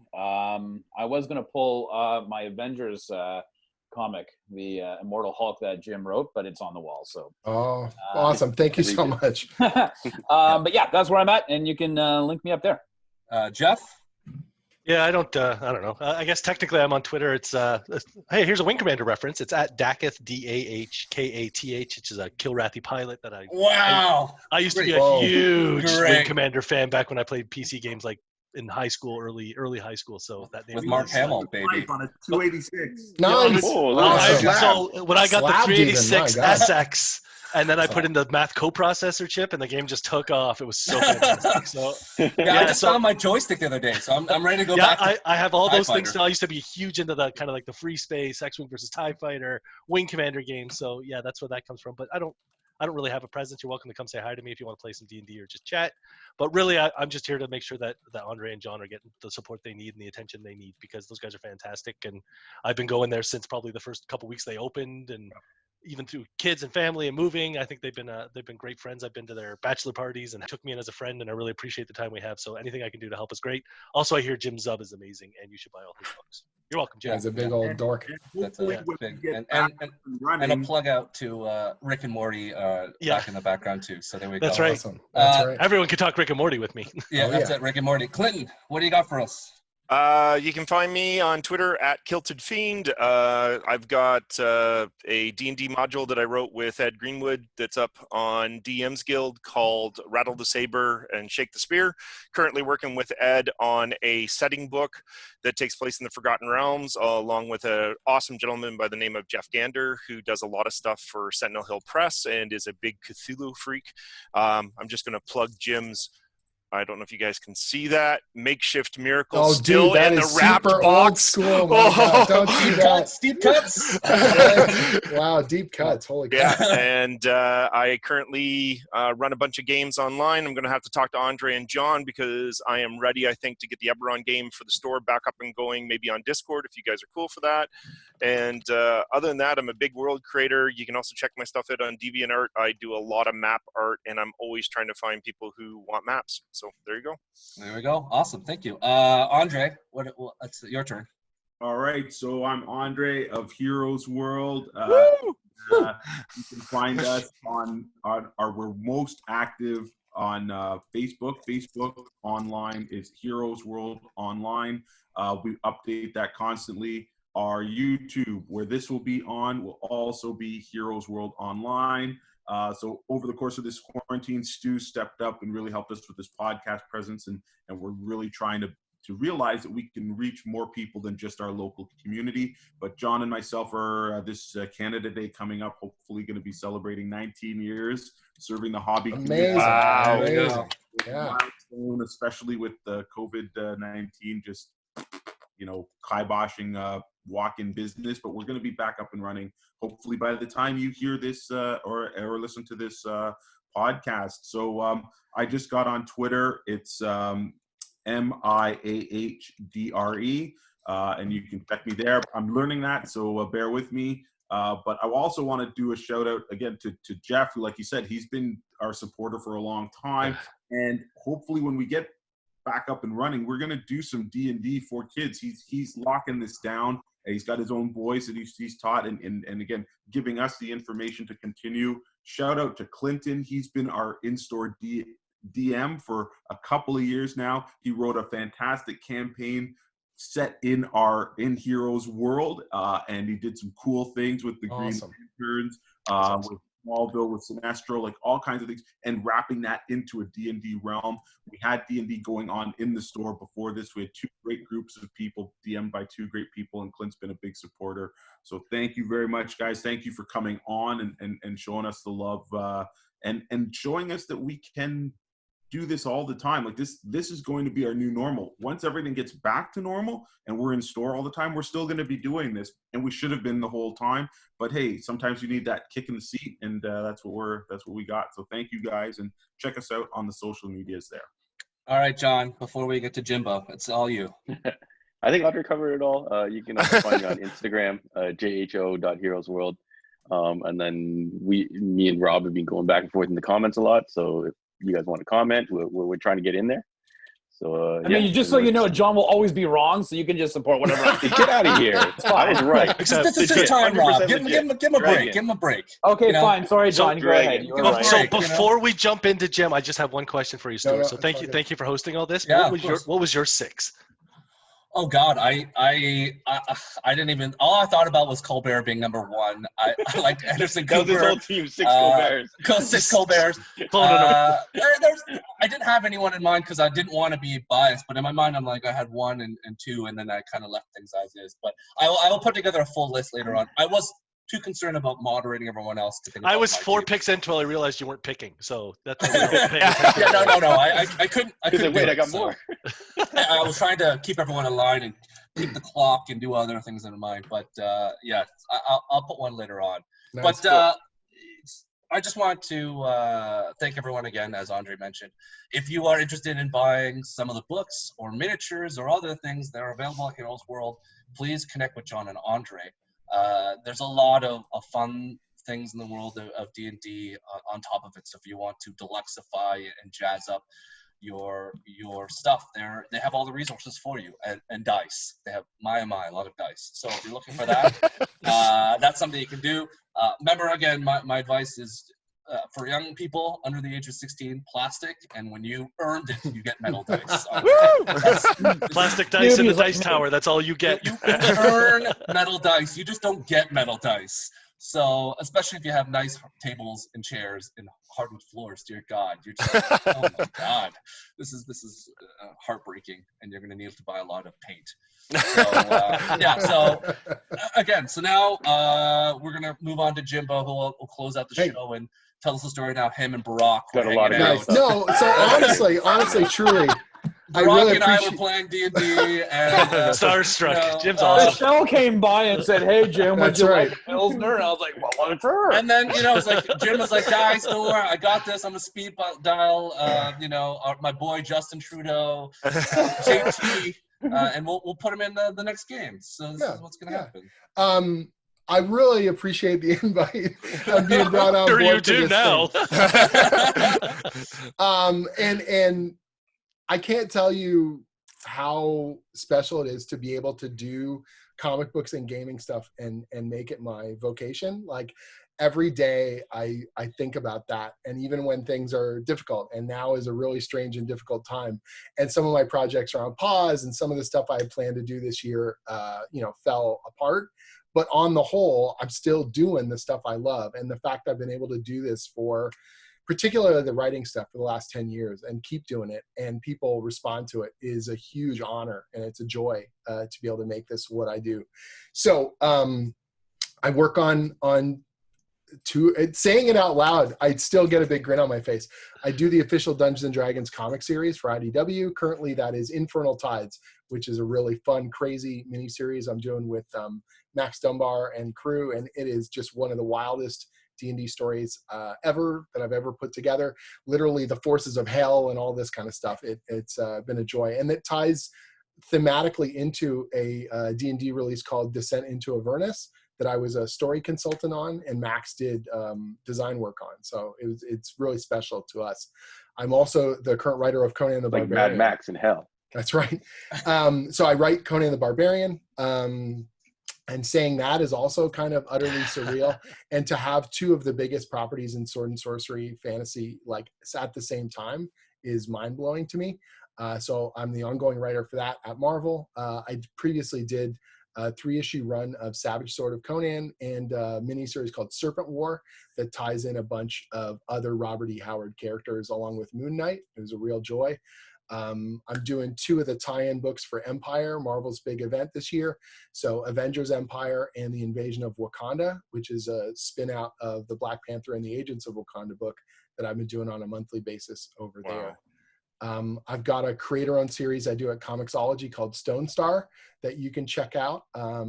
It's a real blast to put together. It's this kind of sci-fi fantasy series about a roving gladiatorial arena that goes from planet to planet, bringing danger and intrigue. And the Young Adventurers Guides for D&D, which are a way to bring new players into the hobby, teach them the precepts of role-playing games with all new artwork in these beautiful little hardcover volumes for kids and new players. We were supposed to only have 4 books in the series, but they've been received so well across libraries, bookstores, comic book shops, and book clubs that we've announced 2 more in the series. Right on. And so we're plugging away on book 5 and 6 now. Yeah, man, it's an amazing time in terms of fantasy and D&D, and getting to be a tiny part of that is an absolute joy.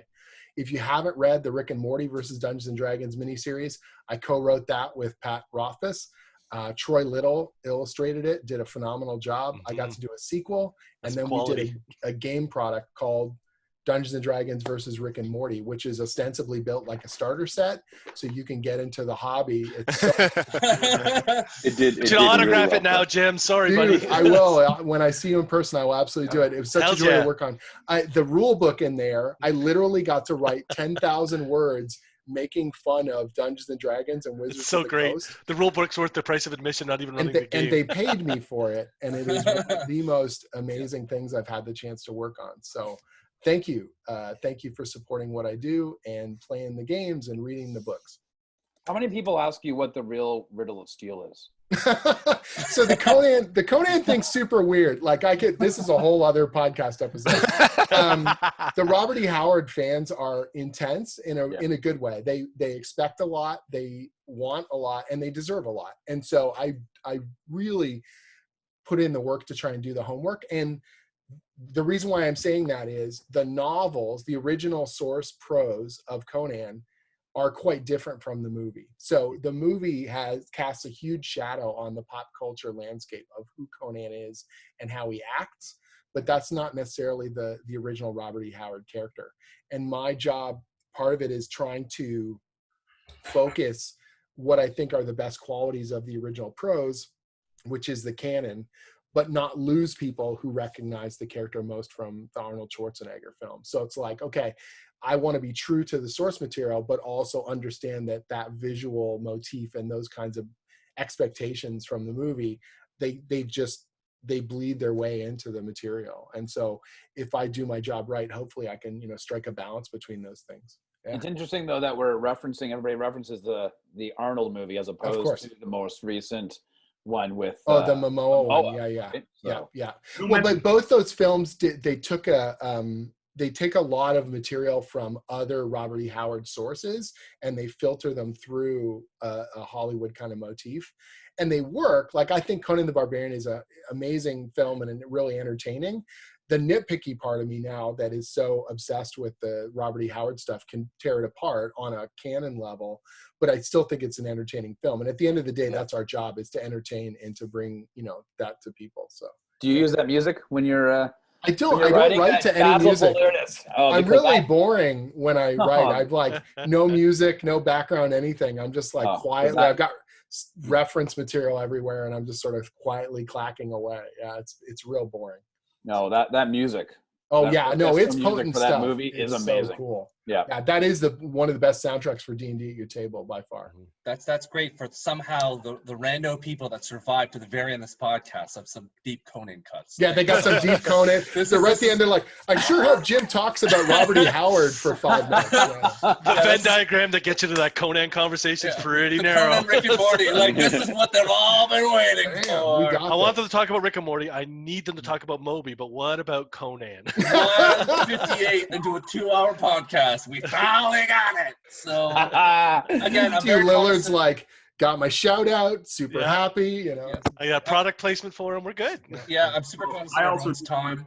thank you to everybody who's here on this podcast, and I want to let the people know that all the people that you see talking with John and myself and making this happen, these are all people that support my store, Heroes World, and you know, Jim from back in the Udon days coming Big and time. doing signings and the videos and stuff like that. So we're all kind of Skull kickers.